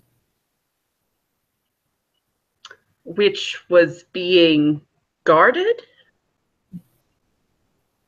No, it was located in the basement of the coroner's. Oh, yes, okay, fine. There seems to be a lack of detail here. Okay, so when we actually caught up to where the body actually was, it was in the basement of the hospital. And apparently the person who was set there was not so much guarding it as was left with specific instructions as to the body to be kept in this location for a temporary period of time. Apparently someone else was supposed to pick up the body, these two gentlemen, if I'm not mistaken. That sounds right. Bryce, let me know if I'm wandering off. But it's only been like a month since we played this, so. Actually, they revealed to you that they were there to see who came for the body. Yes, okay, so it was more like bait. So we showed up looking for the body, at which point, given the examinations that were being done to the previous murder victims, we thought it prudent that this person be examined as well, because the same potential infection, if you can call it that, could possibly occur with this body as well. So we were moving the body to be transported back here, at which point we noted the individuals who were taking note of us. Then we pursued in order to question them, which we did, only to find that they were merely being paid to inform on what happened. At which point we were like, well, who's paying you? And they pointed out a specific carriage containing presumably the person paying them. We pursued the carriage, at which point I'm going to allow Lieutenant, the good lieutenant, to continue with this. Because I ain't gonna say to her he disappeared. I'm fine with that. Well, we pursued the carriage. Mr. James tried to athletically catch up to the carriage. I did athletically catch up to the carriage. But you did yes. The athletically jump. It was different. So I took it upon myself to stop the carriage by. Really, the details of how you stopped it really aren't that important. I stopped, and then when I looked into the carriage,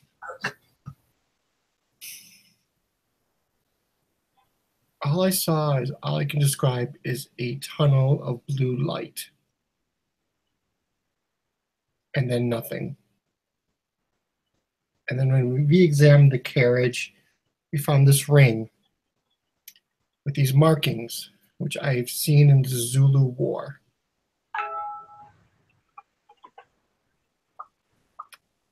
It is markings of a deity in a village that we went through.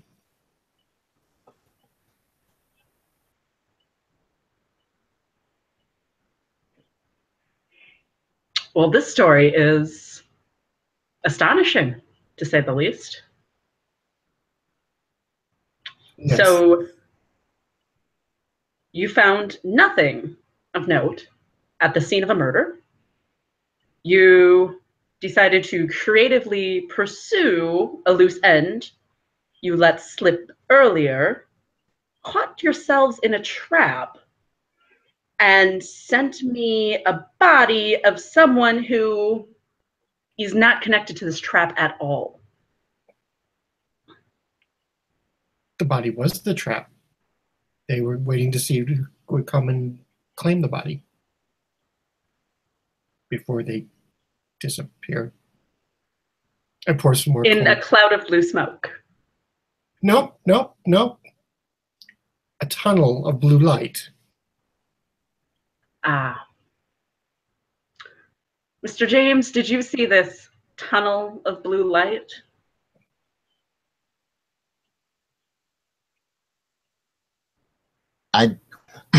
I did not. I was at the time unhitching some rather panicked horses. However, ma'am, your displeasure is duly noted. However,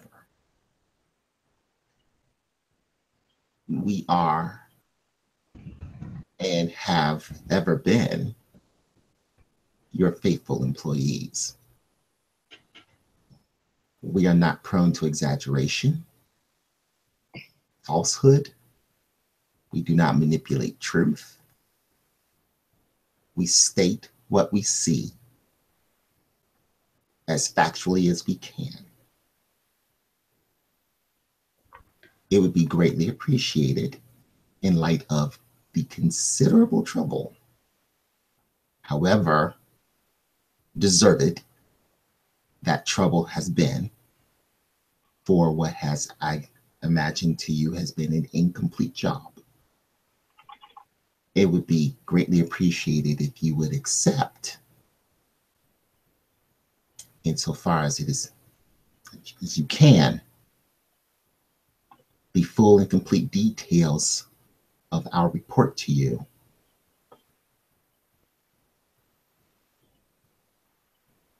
With as little belittling as you can muster. I realize I'm a delicate American whose constitution is not at all accustomed to the rather rigid standards of the British Empire. However, Lieutenant, whatever you think of me, the lieutenant is not prone to falsehood or exaggeration. He is, in fact, a military officer and served with distinction.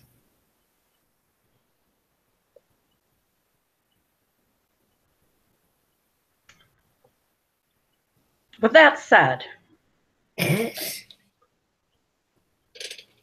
find myself interested in knowing why the horses were panicked once you got the carriage stopped. Since we're being open and honest and very factual. I was unable to effect a complete stop of the carriage in order to pursue whoever was in it. And as a result, the carriage was flipped onto its side. Thus, the horses were distressed.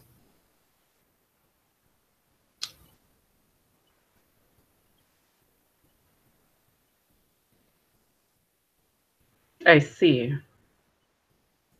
I take full and complete responsibility for this situation.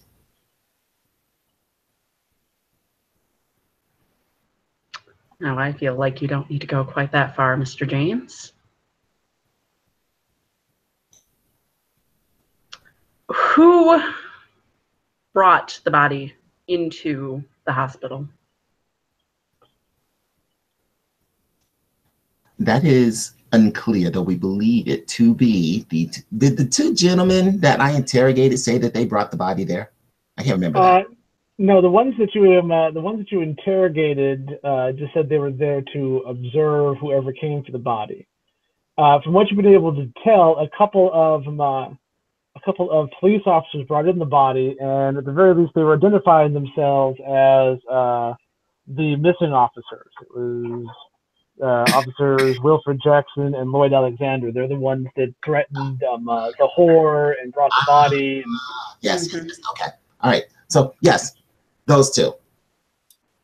Okay. And they And who was it that was being paid to overlook the body? Those two gentlemen who also gave their names. Wait, did they give their names? They gave. Let's see. Yeah, they gave their names. There is. One was named Larry Davis, and the other one was named Mortimer Evans. Davis and Mortimer Evans. Mortimer Evans. All right. So. All right. And then she would ask what they looked like. And I could give that description. Oh yeah, you got up close and personal with them. How does that compare to the description Jess gave of the constables? Completely different. Totally cool. Okay. All right. I don't suppose you would happen to have any contacts with anyone who has some great knowledge of African writings and history. The ring, the writing, the lieutenant identified it as specifically of a, I guess, Zulu writing. Well, it was on an obelisk he saw in one of the villages that his unit passed through, where they worshipped it as like the writings of a god. Not necessarily. It's not Zulu markings. It's something some deity that they're worshiping. Okay. But not actual Zulu writings. It's something else. Right. Okay. So my apologies. But that.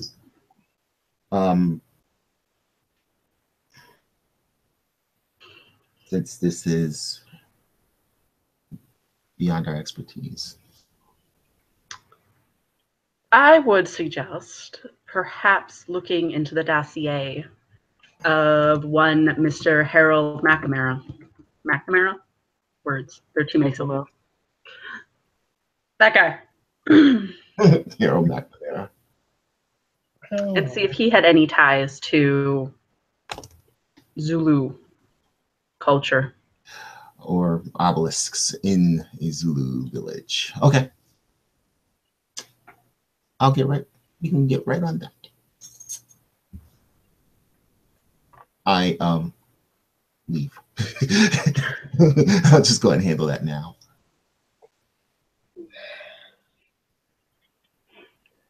All right. About this point, we'll roll them Fitz and Dr. Hale arriving.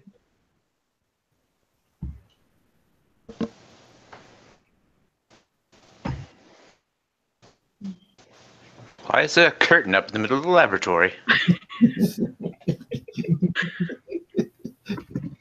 Where all the bodies go. The corner is disturbed by the body.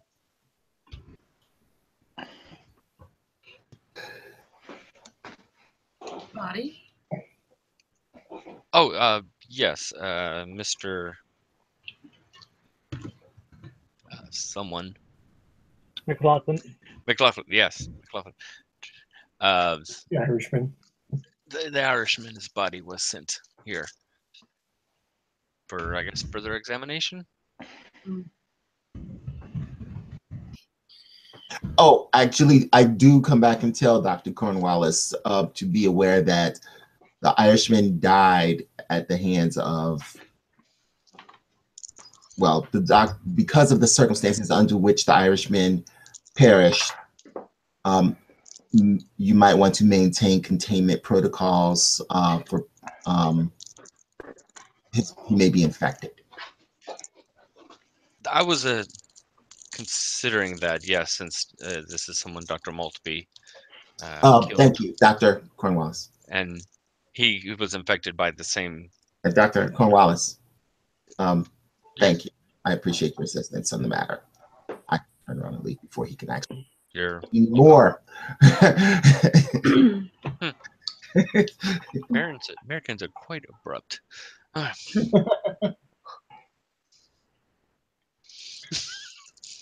looks like I'm going to have a busy evening. And I'm willing to help in any way that I can. I know this is more your expertise, but I tell you what, why don't you go through these papers that I came across and see if you can find anything out of the ordinary or anything that might help. okay, I can do that. Research is one of my favorite things. Thank you. Start spreading out the papers on one of my workbenches.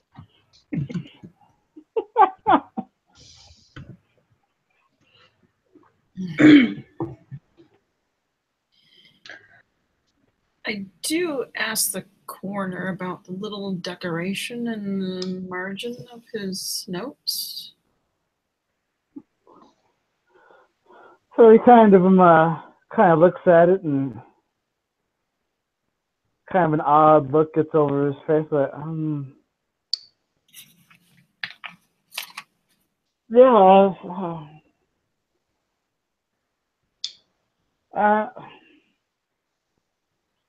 when I was, after I've been feeling well after I cut myself on this on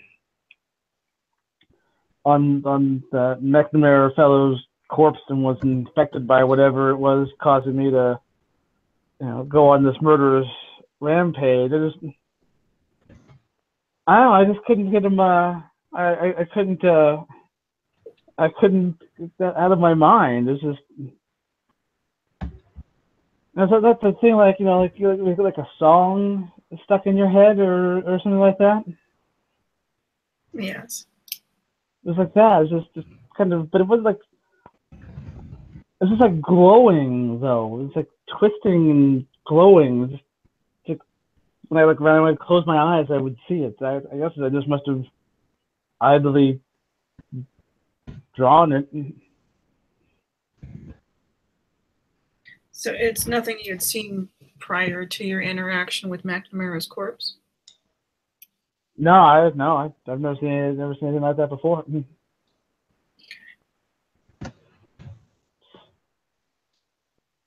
It kind of gets a bit insane. It's kind of hypnotic when you think about it. I'm sorry. What?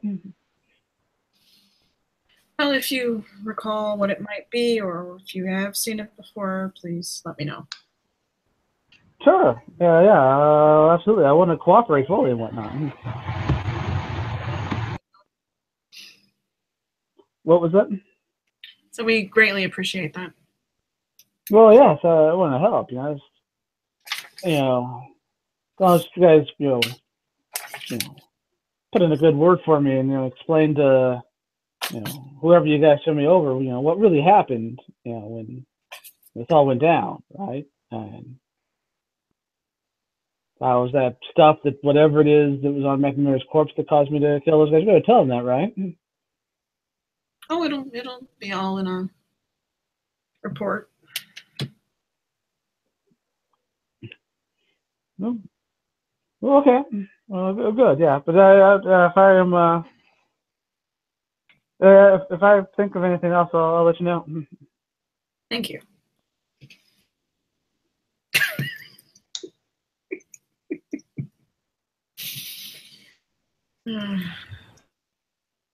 I think I would like to call a staff meeting because I have something wonderful to show all of you. Also, I want to find out what you guys learned.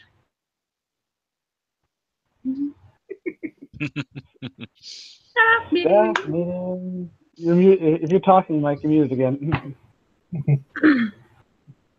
Okay. So what did you guys find out about the other victims?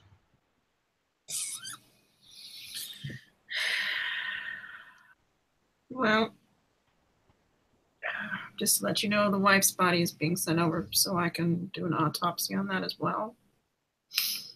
So I would prefer nobody mention that in the presence of the coroner, because I'm sure it might. Everyone looks at Barnaby. What? We don't want to cause any problems and triggering any kind of response out of him. Could we move him, possibly? It's probably a rather disturbing place to keep him. Especially once all the cutting starts beginning to happen. It's a good point. And where would we move him and his prison to?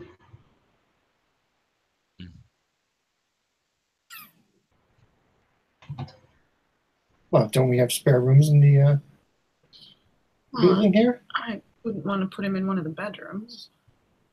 I'm not saying take him out of the cage. I'm just saying it's disturbing him to be close to where Dr. Cornwallis is working and talking.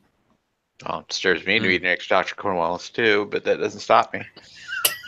You know, I could probably develop some kind of device that would drown out sound and sight so he wouldn't be exposed to it.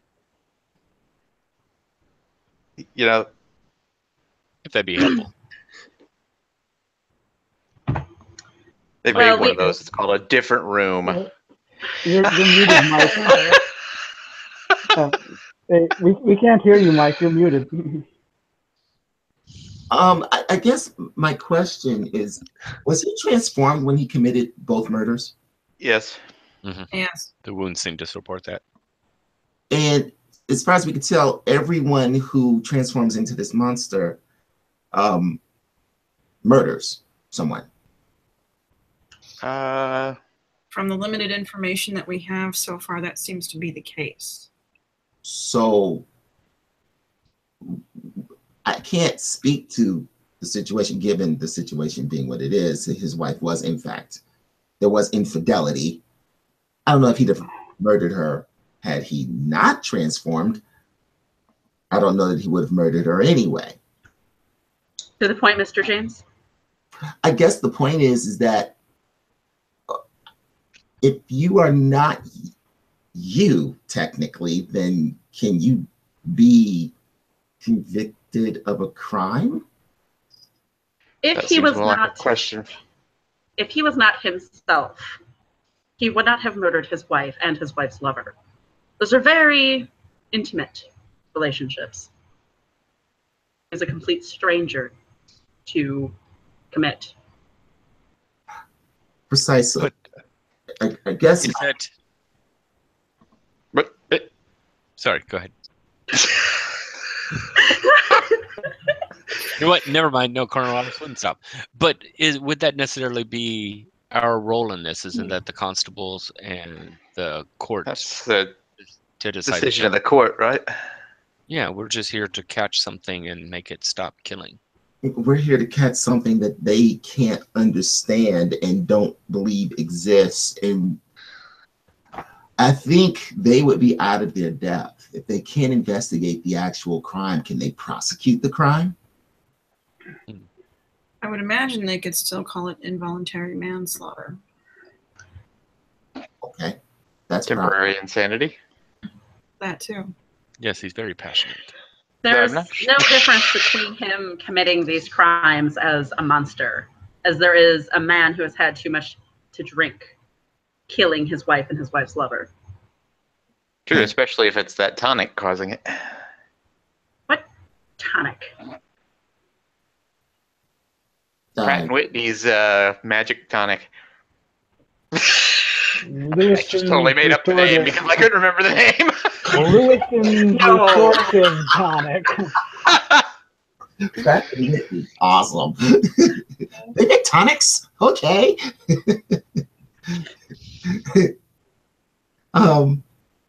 So, how is this tonic related? I don't have any confirmation yet. It just seems very odd that at least 2 of these people now have been drinking this tonic. At least 2 what people? We've only caught 1 murderer. Did we see something? Sorry, Bryce, I may be misremembering something here. So I think Woosley admitted to drinking it. Woosley drinks it. Woosley drinks it. And I know you don't like Woosley. The only linkage you have anyone committing murders is that the coroner is a big fan of it, and there was none of it in his house, even though it seems like he drinks it fairly often. We did find some in his office, though, didn't we? Yes, you found some in his office. It's not a confirmed thing. We're not ruling it out, but it's not been confirmed. Right. Well, what do you have on the 2 constables?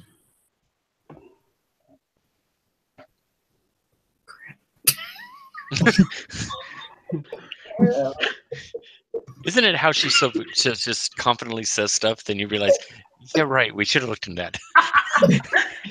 I don't even know what 2 constables we're talking about. Which 2 constables are you talking about? There's several constables involved. Several. I wanted them to get the constables' notes. Which and physical descriptions of the constables. Okay, these are the constables that Fitz, the missing constables. Okay, so these are the constables Fitz and Dr. Hale talked to then. Jackson. No, they were supposed to talk to Woosley about it. Woosley. I just wanted to say Woosley's name. Woosley. I think something with constables was to happen in this session I missed, but that's okay. It's fine. It's fine. All the things going on, I think that pretty much slipped our minds. We did talk to Woosley. He's incompetent as always.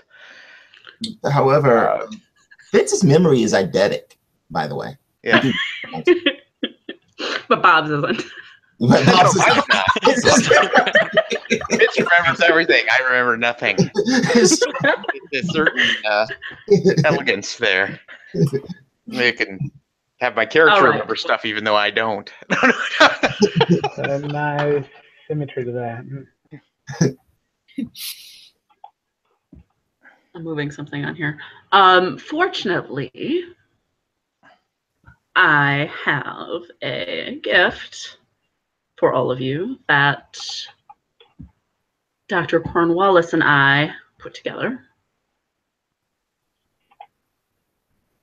Okay. I deem it necessary to share. Dr. Cornwallis kind of sits up a little straighter. Bing, bing, bing. There's so many bings. It's like an echo. Oh my gosh. Something came through. I thought I would. So, as a parent, I've learned that pretty pictures and small words help teach certain people important information. And I thought I would put together something so that you all could see just how little information we have and how it would be very helpful if we start to get information.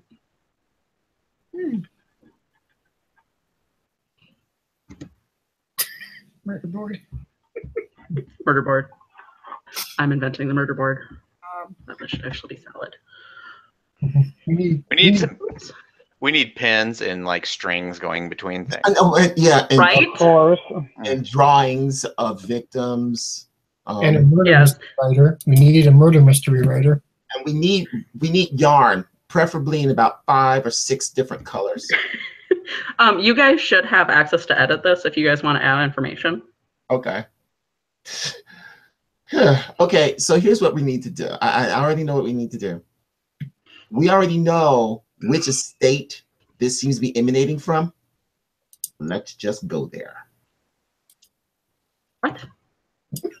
The state's emanating from, you mean? Yes, I'm sure of it. So you have figured out who the fancy coach belongs to. No, wait, actually, there is a question. that ring is not a family like signet ring. It's just a fancy ring with writing on it. Yes. Okay.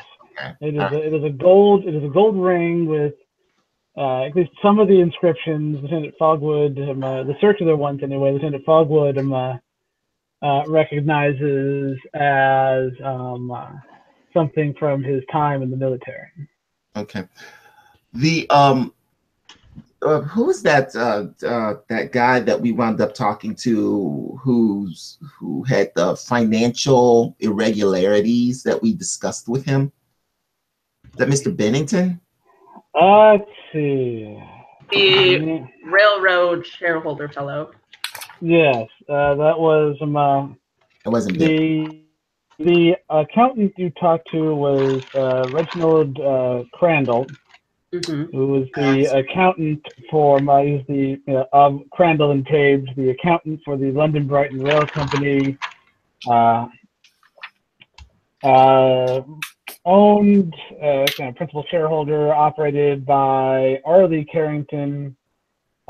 His son Aloysius is the one you guys talked to that was actually managing the expansion into the old nickel. Right. We also talked to the father, and we all went there, and he specifically stated that, if I'm not mistaken, I can't remember the name of the estate, but he talked about himself. That was some Reginald Crandall talked about that he was helping cook the book at the behest of Arlie Carrington and Carrington's incredibly persuasive friend and industrialist Gideon Cross. There it is. That's Oberon Crest. What? Oh yeah, I have Oberon Crest written down. Oberon Crest. Gideon Cross is someone else. That's a different name. Ignore that name. That name never happened. Oberon Crest, yes, is currently at the Morganville estate. That's outside of London. Outside of London. Gideon Cross is an industrialist. I think that he's also in business with. I don't know that we've met him yet, though. So it's I'm surprised if he comes up later. So yeah, that was the estate. So I'm like, I think we need to investigate that, because that would be probably, well, it might be a Dear Frog. It's not. So there's an anonymous frog typing. So whoever the anonymous frog is, that's typing. It's the London. Is it Brightway or Bright Rail? London Brighton Rail Company. Not the nickel quarter. The old nickel is the part of the city, the slums in which it was taking place in. Right. Oop. Okay. Okay. So anyway, that's for us to play with. Yay. Okay. And I've been trying to keep up as we found stuff. Will has been keeping up better than me. Yeah. Okay, so then the victim 1, victim 2, victim 3, victim 4, victim 3, victim 5, victim 6, victim 7. Has it really been this many? Yes. Crap. Initially, we had 7. We've covered 4 of the. I think I have a note by some of the victims. They were some of the homeless people, so it's almost as if they didn't keep. They don't count. Yeah, they Well, don't. they're not. I mean, they're not homeless, but they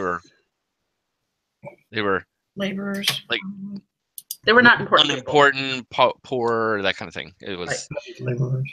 They were working class. Yeah. Lower working class. Right. Lewiston's Restorative Tonic. Is that a brand name? Who sells this? That's what we got to find out. Well, it's the name of the tonic. It's actually, Lewiston is.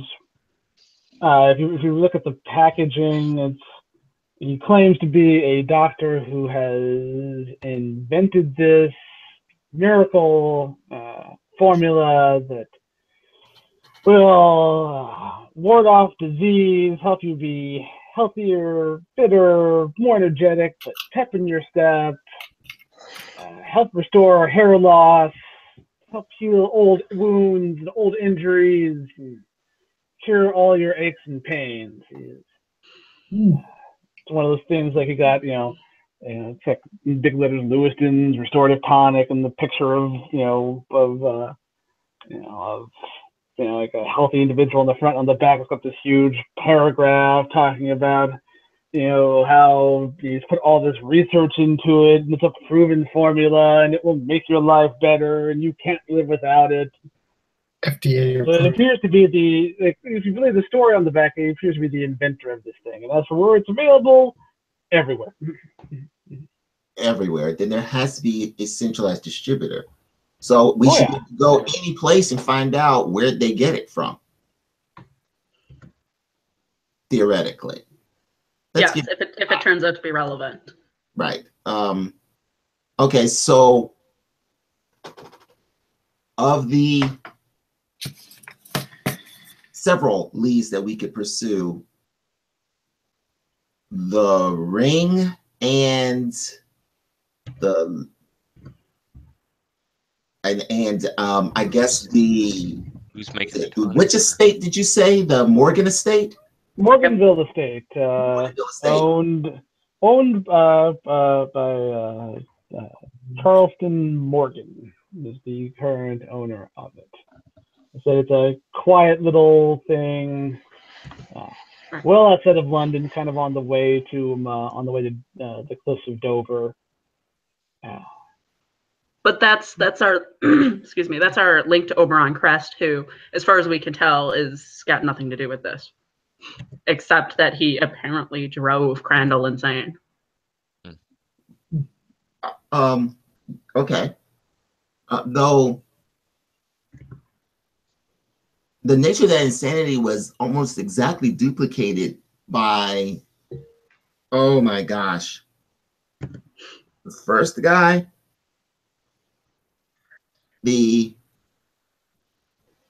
No, it was the gentleman that we apprehended the first time, wasn't it? What? No, I'm sorry. I'm thinking of somebody else. I'm thinking of something else, and I'm conflating the two things, and they shouldn't be. Okay, that's why I've been keeping notes, because they'd be lost. It's not good. All right. So I guess my thinking is this is a rather specific kind of insanity. It's designed to keep you silent, right? And I would be highly suspicious of that in any circumstance, but given of this very, very specific questions we were asking, I'm intrigued that his response was to either kill us or himself in order to keep from talking. Right. Well, he tried to kill himself and then us when we tried to stop him. Right. But he'd already spilled the beans. Like, we know Oberon Crest is using Crandall and the Lords Carrington to embezzle money from the railway. Right. So far, we haven't been able to tie that to the murders. Would it be possible that we would be able to? Is it possible that we might find something incriminating at the estate itself? I spelled it for you. I don't know who was typing it, but I'm helping. You know where I was going.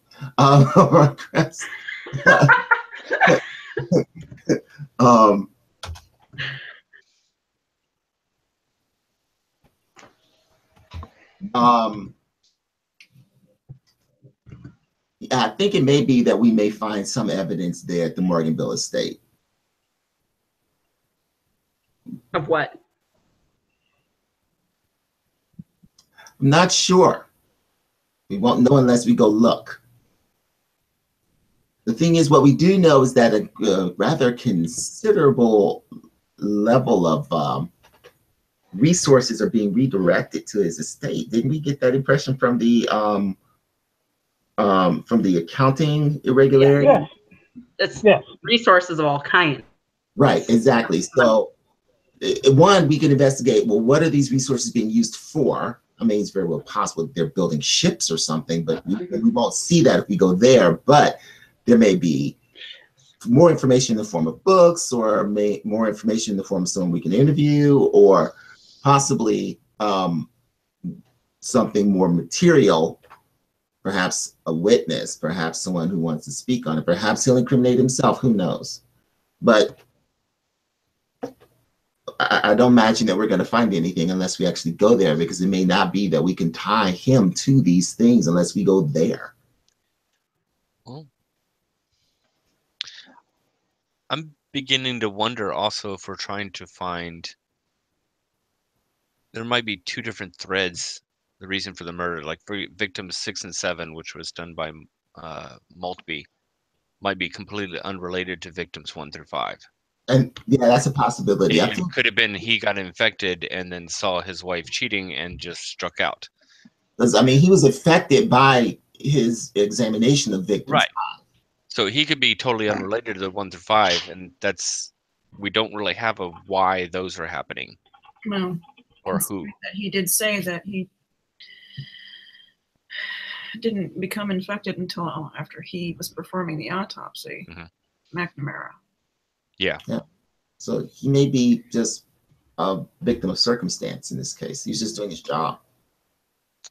Well, I'm trying to look at it as like, so weird Jekyll Hyde thing aside, right? Our murderer clearly has intent in killing these people. Otherwise, there would be more bodies dropping. Right. Yeah. I agree. So we need to figure out who would want all of these people dead. It may be 5 different murders. It might be just one murderer. We don't know. Did we find out that all of the victims, like victims 1 through 5, all had missing body parts? I think that was probably in that sheaf of information that Bob grabbed. Yeah. That I'm going through now. Only one of them had missing body parts. Everyone else was just murdered? Yep. Just murdered. It's fine. Just murdered brutally. Well, No pattern. 3 are from the old nickel quarter. Right. One's a Yeah, reporter. they could be. You could have multiple murderers here. With different reasonings for doing it. We know we have at least 2, probably. Yeah, at least 2. If this is infectious as it seems to be, then we could have just a spread of murderers. Yeah. Coming from a science point of view, usually you test something out prior to actually using it in the field. Valid So point. perhaps those first 3 victims were just trials. Yeah. And may not really have any significance per se. Huh. Okay. Okay. That's something to consider. Yeah. They were tested on. I mean, if we're presuming they were a test, these were low-value targets who no one would necessarily have noticed. Okay. And then you have 2 high-value targets. Well, Mr. Bennington. Yeah. Okay. Mr. Bennington was writing an article on living conditions in the slums, Right. perhaps in connection to the railway, which is where we got that link. Right. And then McNamara. So his death is what prompted the undercover constables who then went missing. And then Harold McNamara was killed. He was an archaeologist. He recently retired from the adventuring life to run the Antiquities Heritage Center, which is why I said, well, maybe see if, like, maybe that was his field of study, was Zulu gods or something. Okay. Because there has to be some sort of connection somewhere here. Okay. All right. Oh yeah, those boxes get bigger. Yes. So, Okay. if you need to. Yeah, I was just wondering about that. Yeah, there was so little information at the start. Did Dr. McNamara have any papers published? Yeah, actually, he's got a handful of them. He's got a handful of papers published, and there have been a number of chronicles, as you were, of his adventures and both exploring and performing archaeological digs throughout the African continent. That should actually be reasonably easy to check. Especially if they've been published, you can. Well, they would be at the London Historical Society, wouldn't they? Or the London Library. Yeah. Oh yeah. They wouldn't be hard to a little harder there on this day and age where you could just do like a Google search, and then you have to actually go somewhere and read them. But yeah, they're readily available. It wouldn't take much at all. You need any special access or anything like that. Okay. And Bryce, while all the discussion is happening, Barnaby kind of drifts like he normally does and starts thumbing through the pages and stuff of the documents brought, trying to find any kind of connections. Okay. And if anyone looks up Lieutenant Fogwood, he is very quiet, uncharacteristically, looks kind of pale.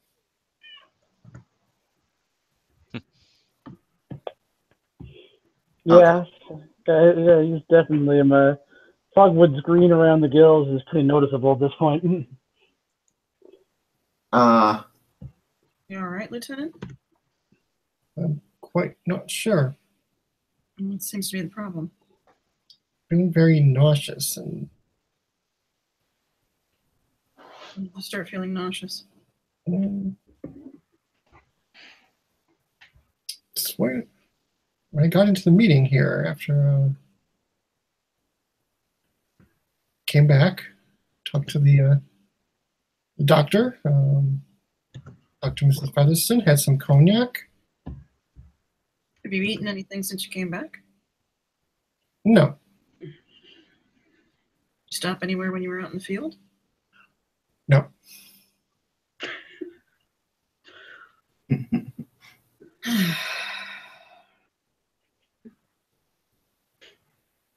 Mrs. Featherston, if you don't mind, I'd like to take that cognac out of your stomach. I was actually just thinking that. Actually,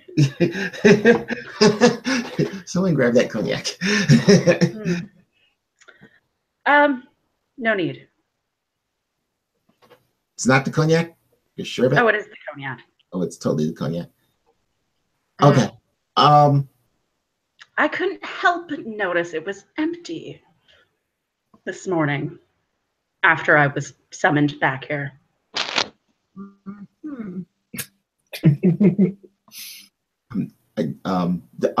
Oh, yes. Okay. So, how much did you drink when you came back? Just a glass. No. This should not have that. Full glass, half glass, quarter glass. It depends double what she shot. put in it. Okay, so Light amount. you had a reasonable amount, nothing crazy.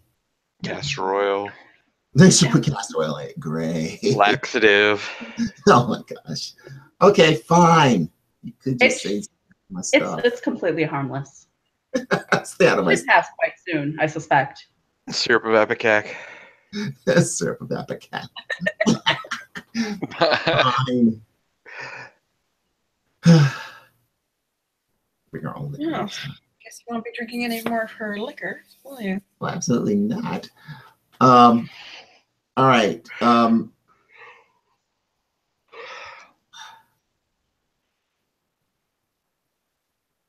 I think then what's our next move? So Barnaby, what did you say you're doing? You said a thing. I'm analyzing the paperwork that we got just to see if I can find any kind of connections more than what's already been There. discovered. Okay. I think we should look into Dr. McNamara's research field. Okay.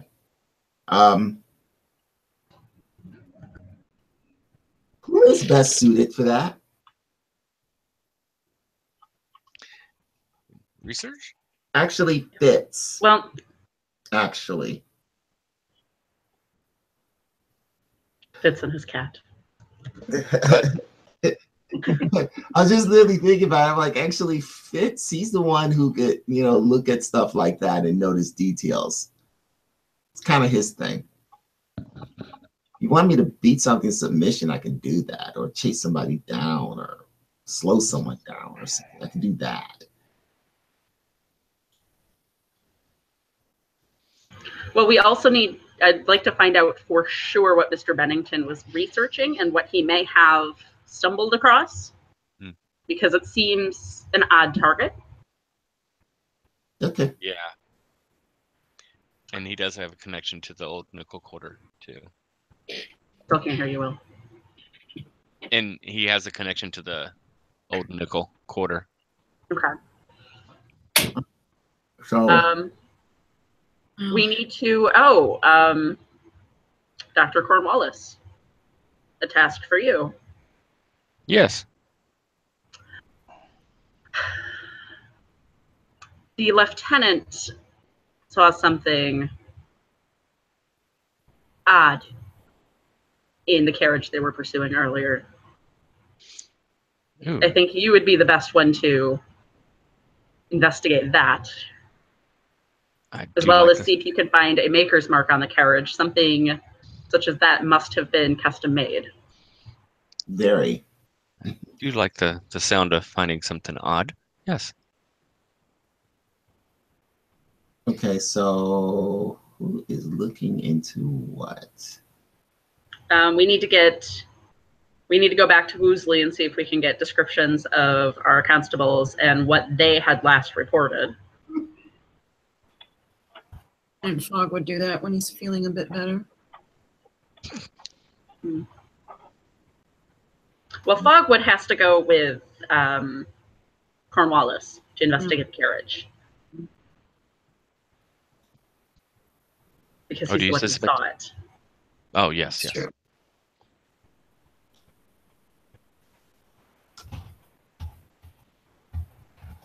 I would appreciate having someone watch my back as well.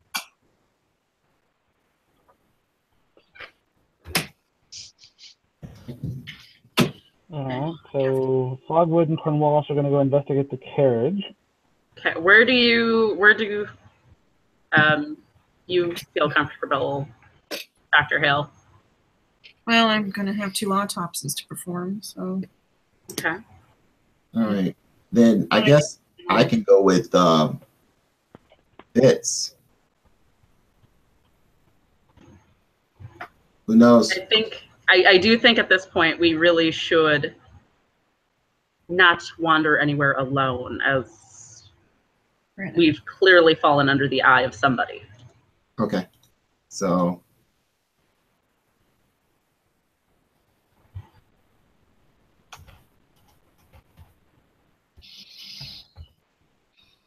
all right, so I'll go with Fitz to investigate Dr. McNamara.